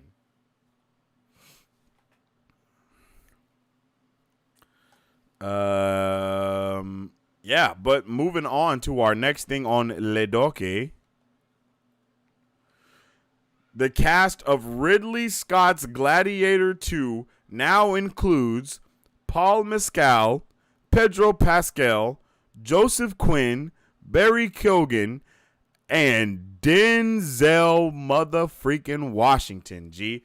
I have not seen the first Gladiator, but it sounds like the second one is about to be litty. I mean, all you got to do is put Pedro Pascal in it, and I'm going to see it. But this is about to be crazy. I know a lot of people love the first Gladiator movie, and I need to watch it because I think I've heard some people even here on the channel, some of you guys, some of the super fam and bro Vengers, tell me like, bro, you need to watch Gladiators. So I'm definitely gonna be checking this one out, and I'm hyped to see, you know, what Pedro Pascal does in this. Because Pedro Pascal has been in roles like this before with like Gladiator type of thing before, I think. So can't wait to check it out and see what the hell is going to be happening and what's going to be going on, bro. Like, for real. I know, like I said, I know Gladiator is loved by many. So I think, and I even said this recently, it's time for us to get these type of movies, you know? It's time for the Spartan, the Gladiators. It's time for those movies to kind of make a wave back into the theaters and stuff, because we've just been getting so much of the same type of content over and over again. Like, give us another Spartacus. You know, we need some shit like that again. Like, we need some other awesome action-packed adventures going into the theater other than just, you know, Marvel stuff. One of the reasons why I like Dungeons and Dragons so much. I also loved The Green Knight was all right, but that was not what I wanted. And then The Last Knight was heavy, so that was not what I wanted either. The Viking movie with bruh and his and his dad like dies and he becomes like a Viking. I can't think of what that's called, but that was also pretty dope. It's just I need some more action movies that aren't just that. John Wick is lit. We got that The Wrath of Becky, which is basically John Wick's daughter, Sweet 16. And I'm hyped for all of those things. So we definitely need some more action movies, all types of movies really, coming out. And I think with a cast like this, it's going to be freaking awesome. So I can't wait to hear how you guys feel about this. Are you guys fans of Gladiator 2? Are you not fans of, or Gladiator 1, not Gladiator 2? Are you guys fans of Gladiator? Are you not fans of Gladiator? How you feeling? Pedro Pascal being in it, I know that's going to be pretty dope. I know people are going to be pretty hyped about that. Yeah, I'm ready for it. And like I said, I'm going to have to check out Gladiator 1 so I know what exactly we're up for.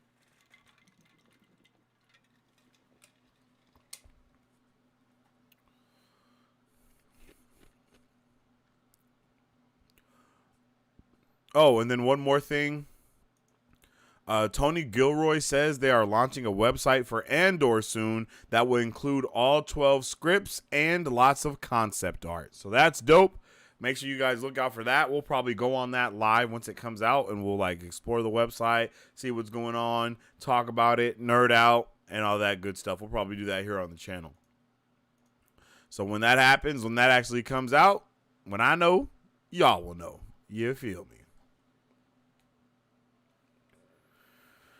And with all that being said, I definitely appreciate y'all. And that's going to be the end of our pop culture news flash. But before we get into our next segment, don't forget to go and check it out and get you some of the best popcorn that you could possibly get from Dom.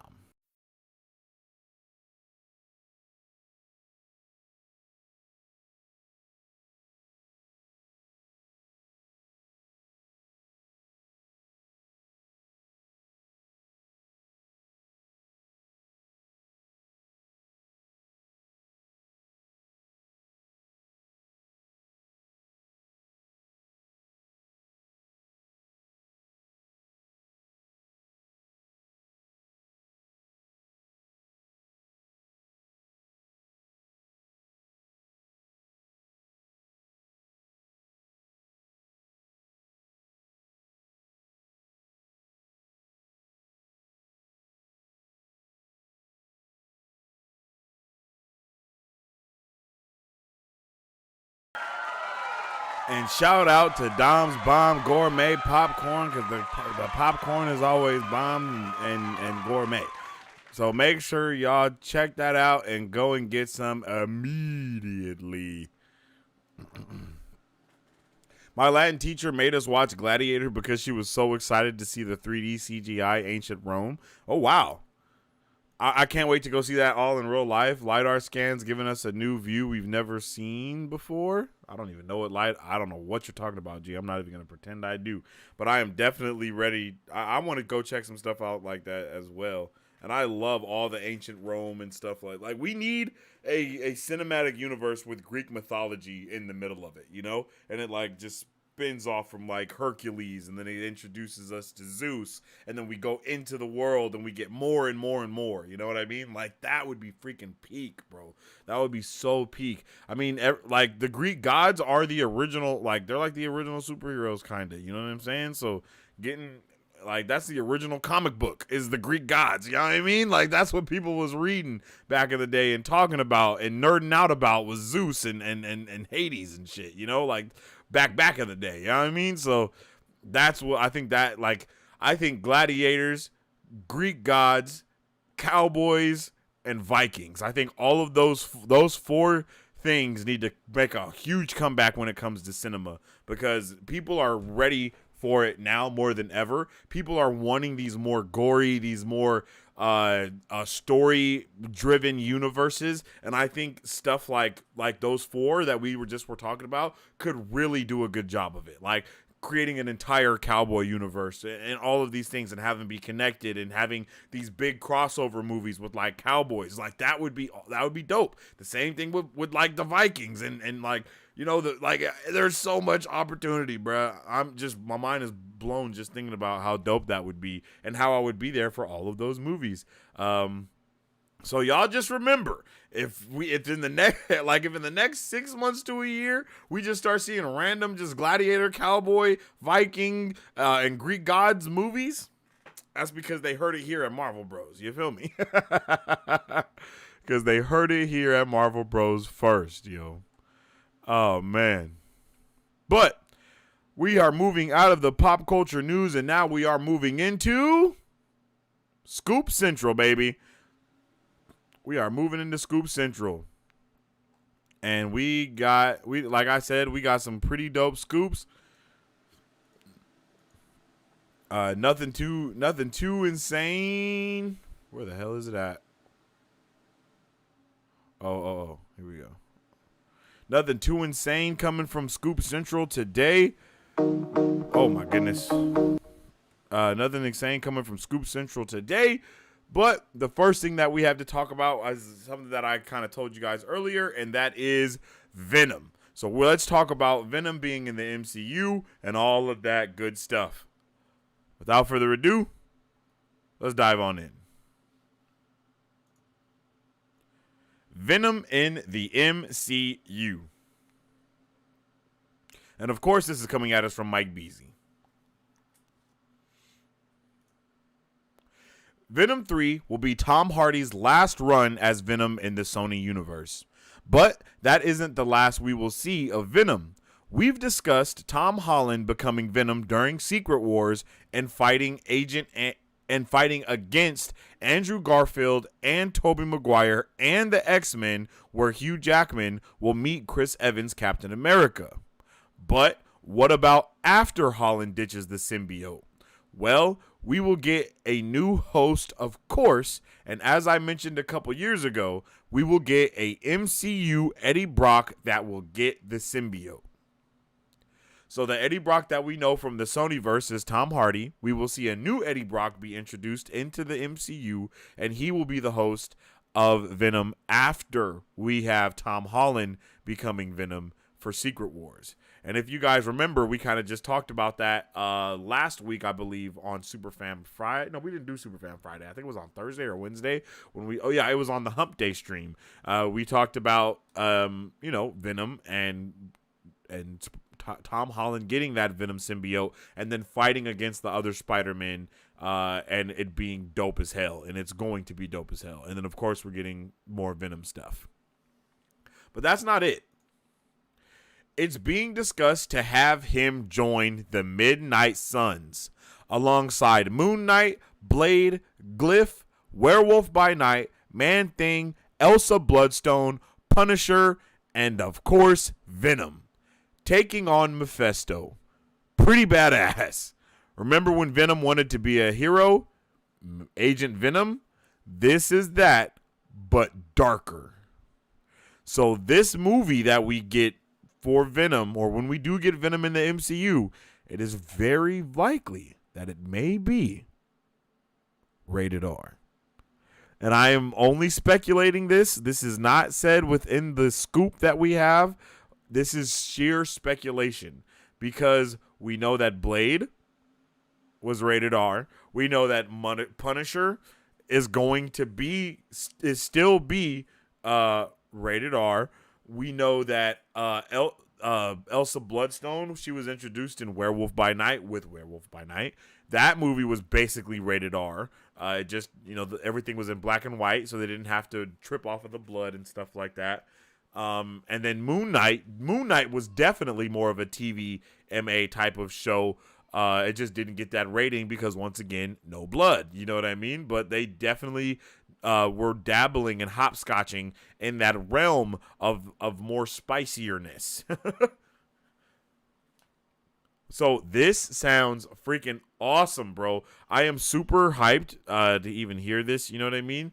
I think we kind of wanted Venom to be on the Midnight Suns, but we didn't know if Venom was going to be in the MCU. I know we speculated this on the channel before, but now that we got this scoop coming from Mike Beasley and knowing that it's being discussed, okay, that's one thing to take note of, is that this is being talked about. This is not fact. This is all a No. It's being discussed about the other thing, but it's very possible that we get this Eddie Brock in the MCU taking over Venom. I am so down for all of this, you guys. Like, I am so down for this. So let me know in the comment section down below how you guys feel about Venom in the MCU, because I think this is a great possibility I definitely like. We know that we're going to see Venom in the MCU because they obviously left this symbiote from Tom Hardy's Venom in Spider-Man No Way Home for a reason. People forget about that a lot, but the symbiote is in the MCU right now. It's there. It's just kind of going from person to person and doing all this other stuff. It's not necessarily Venom yet, but the symbiote is there. So all we got to do is get that host to somebody, and I don't know how it's going to do that or where it's been or any of that stuff, and I hope some of that is like maybe talked about. It might not be. I can't imagine the symbiote just not attaching to anyone since it's been in the MCU. But I guess it's kind of possible that happens. I don't know why or how, but it is very possible that it didn't, attach to anything or anyone. It's just kind of been like just crawling around for the last like 5 years, because I think we're 5 years in the future in the MCU from the point where we left Tom Holland at in before. So yeah, man, I think Venom in the MCU is a major dub, and hearing that it could be Agent Venom but darker, like, bro, that's dope. And like we know, like I said, we know that Blade is going to be rated R. So if Venom comes into the MCU and is supposed to be on this Midnight Suns team, I would really hope that the Midnight Suns is also a rated R property, whether it be a movie or a show or whatever. I'm hoping that it's rated R. And one thing that we have yet to see, if I'm not mistaken, is the crossover of show to movie, like the Falcon and the Winter Soldier is going to be the first one that becomes a movie. You know what I mean? Like from Disney Plus to movie type of thing. Like Miss Marvel is in the Marvels, but that's not her movie. You know what I'm saying? Like I guess that's kind of my best thing to say with that. So I'm hyped to see what could happen with this, and knowing that Tom Holland is going to have the symbiote and fighting Tobey Maguire and Andrew Garfield, bro, that's going to be so peak that my face might freaking melt off. My brain is almost melting just talking about it. I can feel the warmth. I can feel the temperature rising. Like, I'm about to spontaneously combust because it's just like, bro, yeah. And we already saw Tom Holland dabbling into that evil side that comes with Venom in the last movie when my guy was about to murder Green Goblin. You know what I mean? So we know that he has the capability of going to the dark side like that. And I think that they'll definitely try and capitalize on that emotion that we've seen from Tom Holland even more. Please make Tom Holland do the Tobey Maguire Venom dance. That's hilarious. We could definitely see that happen. I'm not gonna lie. We could definitely see him. You know what I mean? Like, I'm surprised that hasn't happened yet.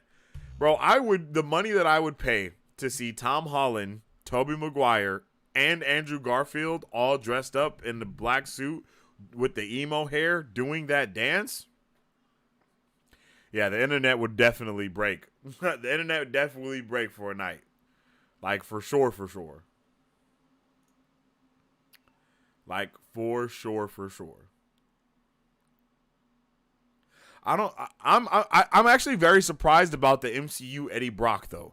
I'm not going to lie. That definitely took me by surprise. Because the thing that I have been thinking was going to be happening within the MCU was that Venom symbiote was going to take over Flash Gordon. And then we were really going to get that Agent Venom. I think in the last Spider-Man movie, I think the last two Spider-Man movies, they did a lot to, like, actually build up Flash Gordon a little bit. Like in Spider-Man 2, like you hear about his parents, you hear about his family. Like they're giving a lot of backstory to his character, and it felt a little interesting. It felt like they were setting him up to be something more. And then in the next movie, that was all about the multiverse, so of course they weren't going to care about what bro was doing. But I just feel like there is definitely something that Flash is meant to be doing in the MCU. We just haven't seen him do it yet. And I would love if he gets the symbiote first, and then Tom Holland tries to save him from that symbiote, and then he gets the symbiote, and then, and then we go into Secret Wars and all this stuff, and then after that, it goes to the MCU version of Eddie Brock. Because, of course, there has to be an Eddie Brock in the MCU.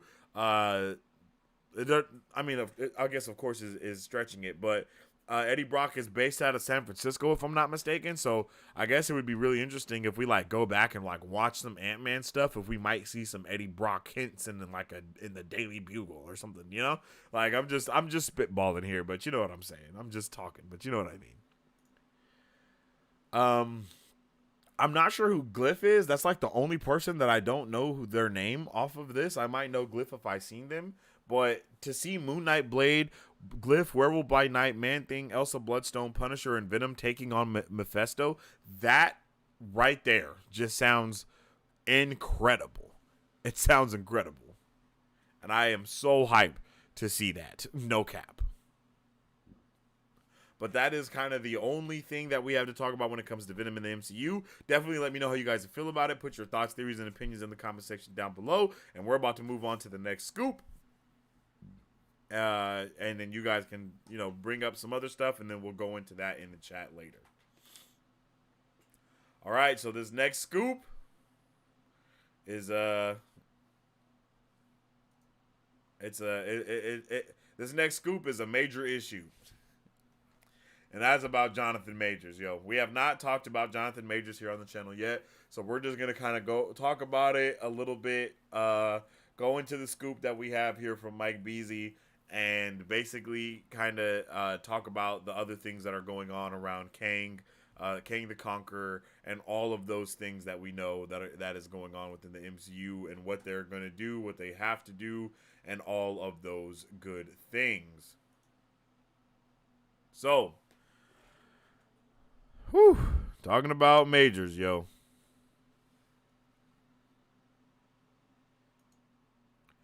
Majors' legal team has released. Okay, hold on. Okay, so before we go into this, let's get some get some preface on what's going on, right? Because maybe some people have not been seeing what's going on with this. Okay, Jonathan Majors he hasn't been really. He hasn't been in the tabloids as of late because of a lot of other things that have been going on. And of course, I think things are just quiet now because a lot of news and a lot of conflicting things were happening multiple times. So it just was, a lot of people was tripping. So basically what happened, from what we heard, the news came out that Jonathan was arrested for domestic violence, right? That's the first thing that we heard. And then the internet collectively band together to disown this man immediately without hearing anything about what had happened at all. And then the next day, I believe, his legal team came out and said, there's nothing that's even happening here. They're basically grasping at eggshells. I guess this is a good way to say it, a weird way to say it, but they're basically grasping at nothing, and they don't really have any, they don't have anything to go on. And then we heard that there's a video.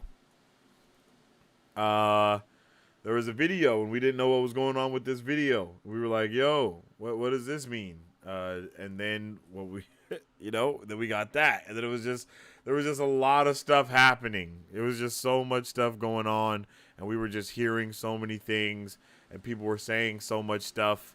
But there was really no, basically a heavy lack of evidence, for a lack of better words, is what we were faced with. And a lot of people just choosing sides and forcing other people to choose sides on things that hadn't even been verified or discussed or anything. It's just it was just, hey, he did this 100%. Let's ban against him. And it was wild. It was a very interesting time. If the allegations are true, then yes, I do agree with what everyone was saying. They definitely should, he definitely should go to jail. He should, get quote unquote canceled and all of that stuff. Similar thing that happened with Justin Roiland, who does the voice of Rick and Morty. He got into some domestic stuff, and immediately he was canceled, and everyone was like, yeah, be like that, G. You messed up. You know what I mean?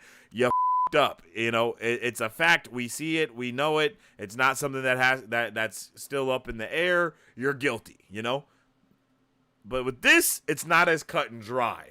It's just not as cut and dry. There's been a lot of conflicting evidence. So now that the stage is set and the table is set, Before you give your opinions and stuff, and before you take a side, if you don't know what I'm about to talk about next, then definitely hold your thoughts until you hear the next part. And that is this. Major's legal team has released screenshots from the video that will prove his innocence according to them. In these screenshots, his now ex-girlfriend is using the very hand she claimed that he broke. According to his lawyer, she was the aggressor in this situation.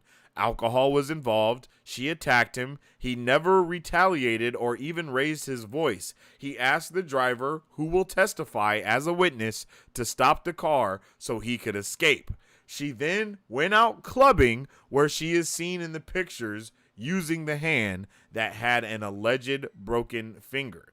I have seen these pictures. They were attached to the thing that I saw. I did not save them for some reason. I don't have them for you guys to look at right now. But they are definitely out there to look at. I might let me see if I can find them real quick. But yeah, man, it's kind of insane the way things transpired when we have just seen the same thing ruin Johnny Depp's life in front of our eyes, and then we found out that all of that was a lie also in front of our eyes. So I think it's just a really, of course, domestic violence is not okay. Okay, that first and foremost, I will take my stance with saying that domestic violence is not okay in no way, shape, or form. But on the same hand, crying domestic violence, I don't know what else to say. I don't even know what else to call it as, other than not crying, but crying wolf, or using domestic violence as a way to ruin somebody's life, their career, the stuff that they're doing. It's not okay. Cancel culture is so big now that there are just certain things that when you bring up, people won't even look into it, and they'll just take it as face value, and that is the truth. You know what I mean? And there is no finding out the truth. There is no looking at the next article that disproves the last article. There is no that. There is only what they see at face value, and they either take it or they don't. And usually people do take what they see at face value, and then once the air is cleared after that, that is when,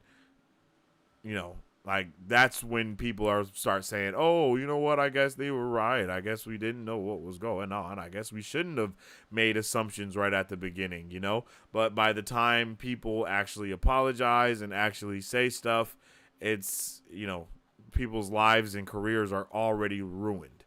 So, yeah.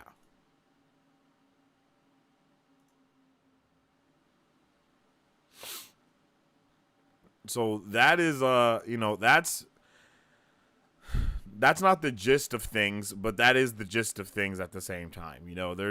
We still haven't seen the footage.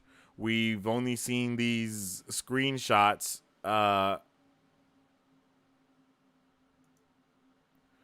that they have provided to us. Okay, I just found the shots. Let me throw these up real quick.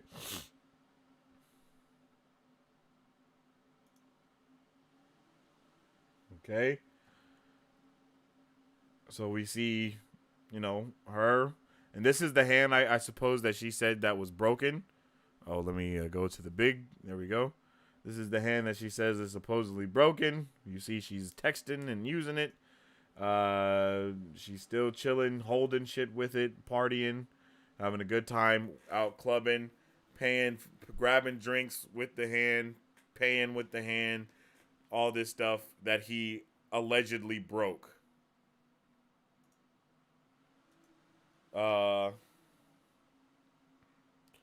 And another thing that I don't know if you've noticed, but she's at a club. I don't know a lot of I'm not going to sit here and say that I know what domestic violence victims need or want after something that they have been through, but in the same night to be at the club after you were just in this altercation and the police have taken him to jail and all of this stuff is happening, and the next thing that you do on your docket is to hit the club.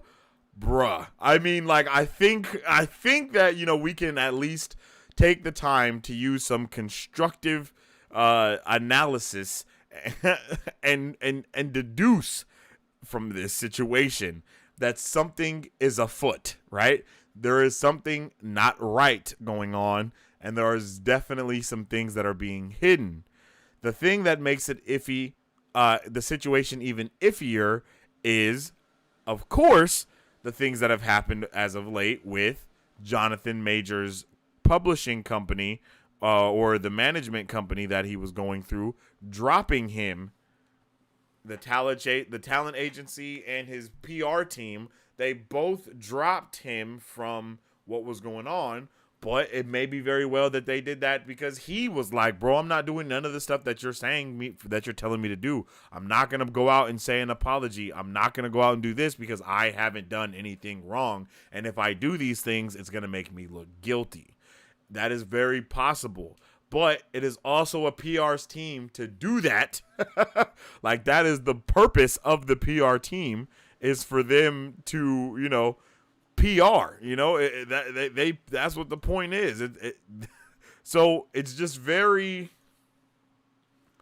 iffy situation that I believe sides should not be taken on. There should not be a stance taken upon it until there is more information revealed, Until there is more information revealed. I'm not even taking a stance on the situation on whether it's good or bad because I don't know what happened. I'm just saying I'm not going to chastise and or stone this man. This black man, I will put in there as being a black man. I will say I'm not going to just discredit this black man for what this woman has said when we have seen things like this happen and it turn out to not be true.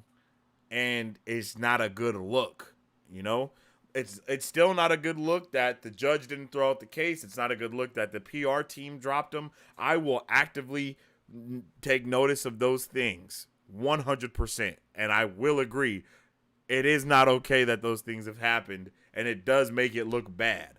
But at the same time, we can't go rushing judgment until we have all of the information presented to us. And we do not have all of the information presented to us right now. So it's up to us to kind of formulate our own opinions, but not move with those opinions as fact. Okay? And that's what I am doing here right now. I am not moving with opinions as facts. I'm just presenting evidence. I'm presenting things, talking about it. And I am saying that for me, it's hard for me to condemn this man with no evidence of anything and just what TMZ of all people break a story on, Like, bro, it's fucking TMZ. Like, we can't take TMZ seriously. They've never been a serious tabloid. They're a tabloid. They've never been a serious thing to take fact from.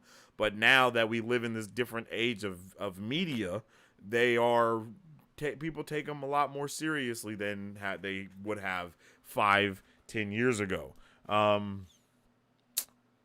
So yeah, that is the major issue. But to go to the nerdy side of the things with that, I think I even see it. Mari Sue has said it right here. Disney wisely hasn't commented yet. Yes, they haven't commented yet because, one, there's legitimately no info. There's nothing out there to be known. There is literally nothing to be known about what's happening here. So it's very hard to imagine people taking a stance about what's happening. So let's continue on with Let's continue on, though, with what Mike Beasley said about this major issue, about the scoop that we have about this major issue. Speaking about the photos that we just looked at.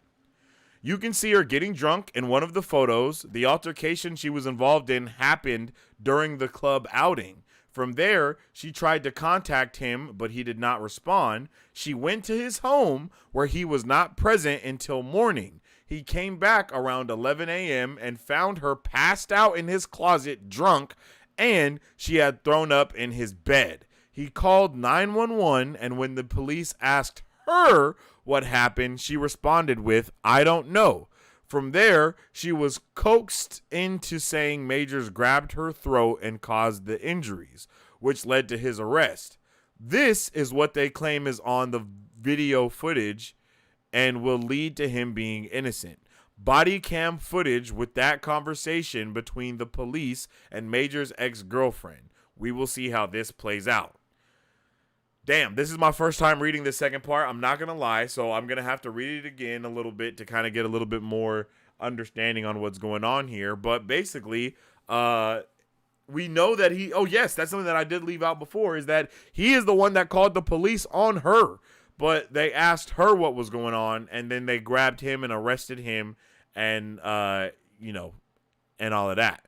So they say that basically on the footage that they have is the body cam footage of the conversation between the police and Major's ex-girlfriend that he called the police on. And in that conversation, they talked her into saying that Jonathan Majors grabbed her by the throat and caused the injuries. That's what they say. That's what they're saying. So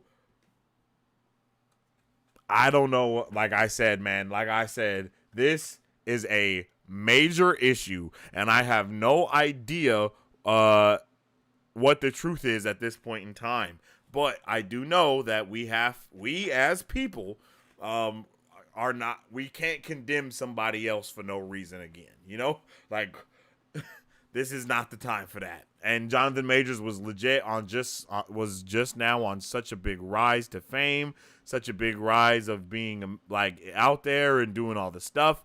It just seems a little convenient for these type of things to happen.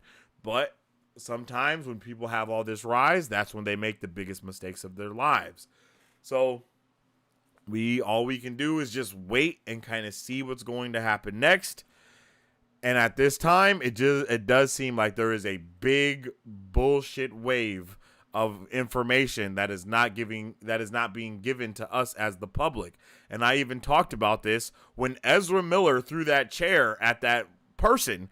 We saw the video that day. Like the night it happened, we saw the video later on from multiple aspects. It wasn't just like one person was recording. You know what I mean? Like we saw the altercation go down very quickly. And to me, it's very weird that none of this information, none of these videos, none of this stuff has been released other than the pictures that I just showed you guys. It's just very interesting. I don't understand it. I'm sitting here confused about what is going on, but yeah, that's kind of that, man.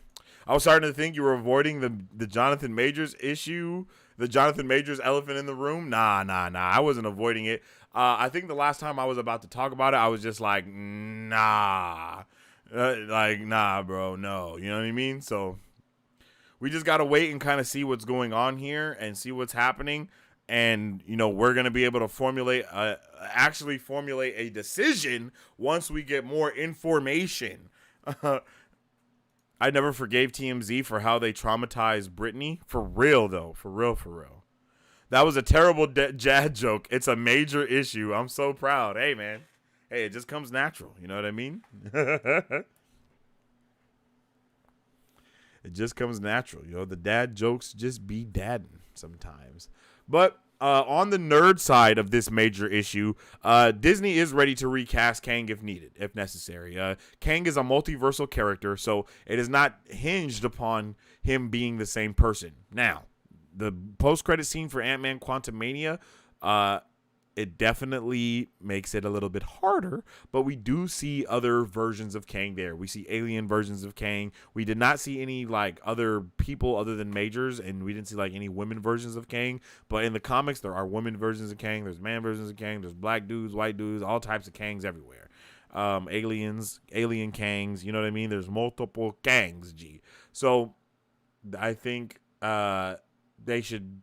Probably they'll be looking into that, But even more so, from what I heard from Mike Beasley as well regarding this major issue, is if they do have to move away from Jonathan Majors as Kang the Conqueror, they very may well move away from Kang the Conqueror altogether being the big bad of this phase of the multiverse saga, because the general audience are not freaking getting it, like the normies aren't getting what the hell is going on. The normies do not understand the buildup of Kang the Conqueror. They don't understand that all the Kangs are like, they just keep thinking that all the Kangs just getting killed off means that there is no big bad. There's just a lot of confusion when it comes to the multiverse saga with the general audience, because the general audience aren't here watching YouTubers, watching us explain things and answering questions for you guys to clear some stuff up for the other nerds out there that are trying to figure it out and kind of actually figure, narratively what's going on. How is the world building actually connecting each other? Because sometimes you do need people do need a little bit of assistance with understanding some of the more, I don't want to say convoluted, but some of the more complex themes that come around the multiverse and things along that line, especially when you have such an intricate cinematic universe that leads and bleeds into one another, right? So if necessary, Kang will be, they may move away from Kang entirely and look at some other big bad to come in, and that may be the likes of like Doctor Doom, maybe get some Null in there, possibly the Beyonder. We're not sure, but at this moment, that's that. That is that. I had a great recasting idea for Kang if necessary.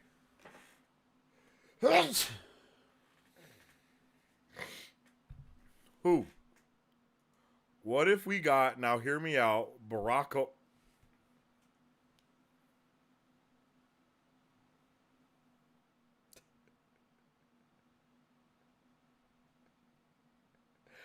Bruh.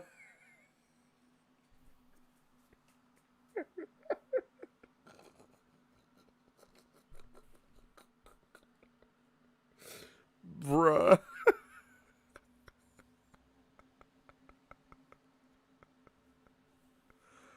Ooh, I legit almost started crying right now. Like, a tear definitely came down, but I didn't start busting up. I almost did. Yo, what? His catchphrase could be, "Yes, we Kang."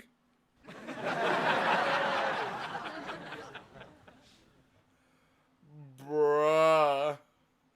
Now all I see is like that Obama picture that they were using for the "Yes, we can." with with Kang standing there though with the like red and blue colors, and it's like pastel. Jesus Christ. Yo. Hell nah, you're wildin'.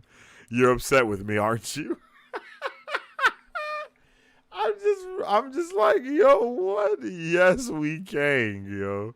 I wish that was one comment so I could put that all together and pin it. You know what I mean? Like, what if we got, now hear me out, Barack Obama? His catchphrase could be, "Yes, we can." Like, what? Here's the comment of the day, bro. What is going on? That's hilarious. Yo.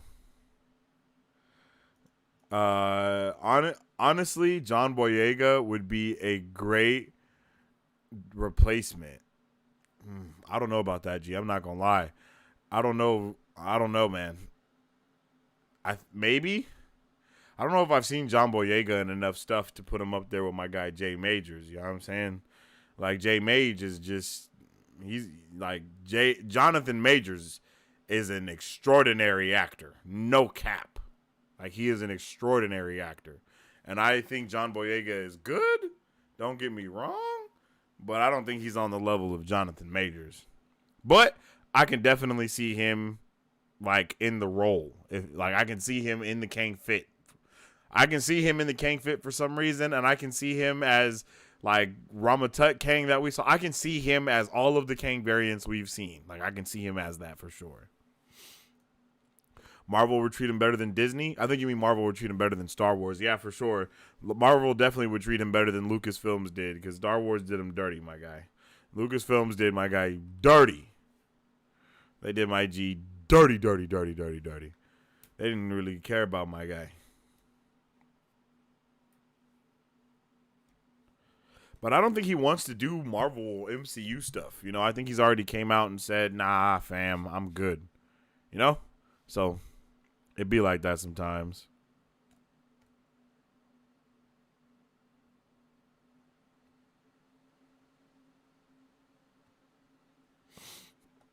It be like that sometimes, for sure. But that is it for the major issue that we had to talk about. Because, yeah, that is that.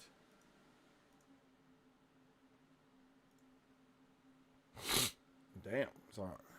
We've been in here for a fat minute, y'all.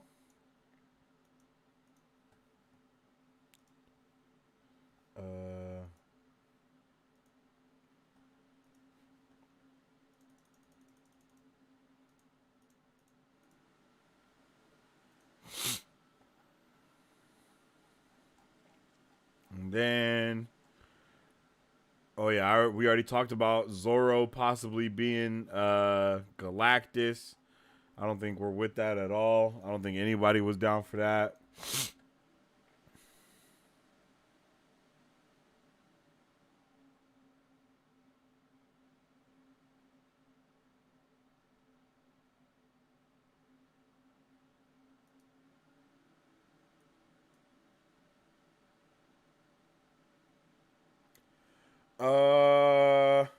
Oh, but the random thing that I heard today, Margot Robbie. Oh no, never mind. That's not it. Never mind. But yeah, I believe that is it for today. He would be a great young Kang. Then we would need someone for old Kang, but make himself his own villain like he's meant to be. So I Googled it and I found a Yes We Kang poster immediately. I'm so mad someone thought of it first. What? Really? I gotta... What? Yes We Kang. Images.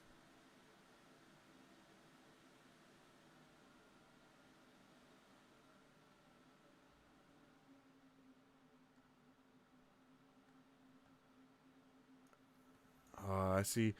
Yes We Kang, but it's not Kang. It's like an alien or something.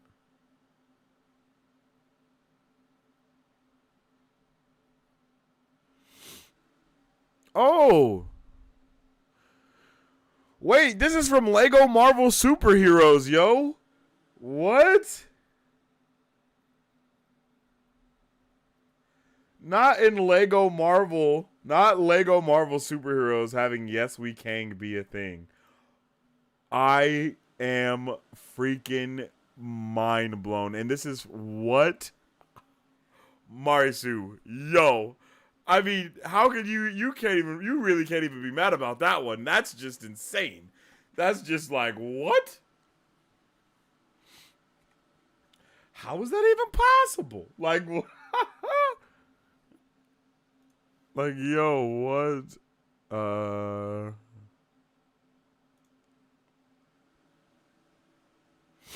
Look at that.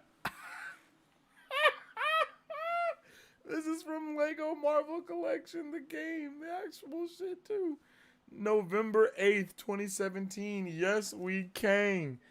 And it had, and it's right here. Can I zoom in? Look, it has a K and it says Conqueror.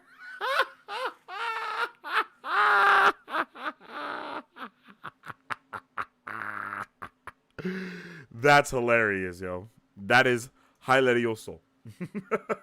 Yo, I was not ready for that. I was so not ready for that. That shit was hilarious. Whew.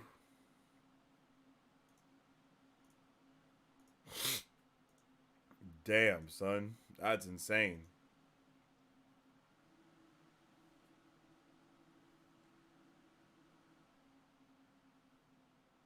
That's wild, yo. Yes, We Kang, yo. 6 years late to the party. Yo, that's wild.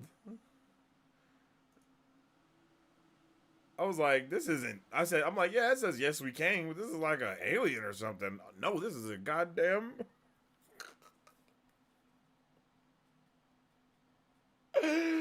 Yo, that is hilarious, bro. That's hilarious. That's great. Yo, wild. I can't believe that. I can't believe they really thought of that though. Like, I thought you meant like someone like concept arted it or something like that. Just someone random. Nah, bro. This is Marvel themselves. This is them thinking of it. Yo. Actually insane.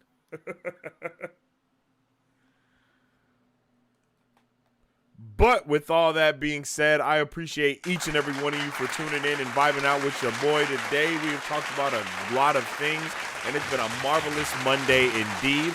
I hope everyone has a fantastic rest of this marvelous Monday. If you haven't already, you guys already know you can follow us on social media at Marvel Bros to stay up to date with all the latest news, movie reviews, and content that we post every single day. And you can also follow me on social media at Sensei Finito to stay up to date with all my thoughts, theories, and opinions on whatever particular thing that we are partaking in within that particular time. You feel me? With all that being said, I definitely appreciate each and every one of you guys. You guys have been great. It's been definitely a marvelous Monday today. I definitely appreciate you guys for real, for real. We're going to be back at it tomorrow. You already know what's happening. Don't know what we're going to be talking about. Guardians of the Galaxy is this week. Like I said, I'm going to try to catch up on Titans and The Flash so I can do some watch parties for those possibly this week. I don't have like cable though. So if we did do a watch party for The Flash, it would have to be like the next day. So maybe I'll do like a review, just like a review of it when I watch it. Like, okay, here are my thoughts or whatever. I don't know. We'll see. But yeah, man, I definitely have had a good time with you guys today, and it feels so good to be back and doing Marvel Bros once again. With all that being said, I hope each and every one of you has a fantastic rest of your day. And as I always say, stay awesome, stay nerdy, and don't forget to stay marvelous. Excelsior. If you guys would like to support Marvel Bros, all you gotta do is visit our website at www.marvelbros.com and buy some merch. Represent the superfan. Or you can join our Patreon to get early access to content, patron-only scoops, giveaways, private Q&As, and those sacred watch parties. We appreciate you guys. We'll catch you on the next one. Excelsior. On today's pop culture news update. And on today's pop culture news update, On today's pop culture news update,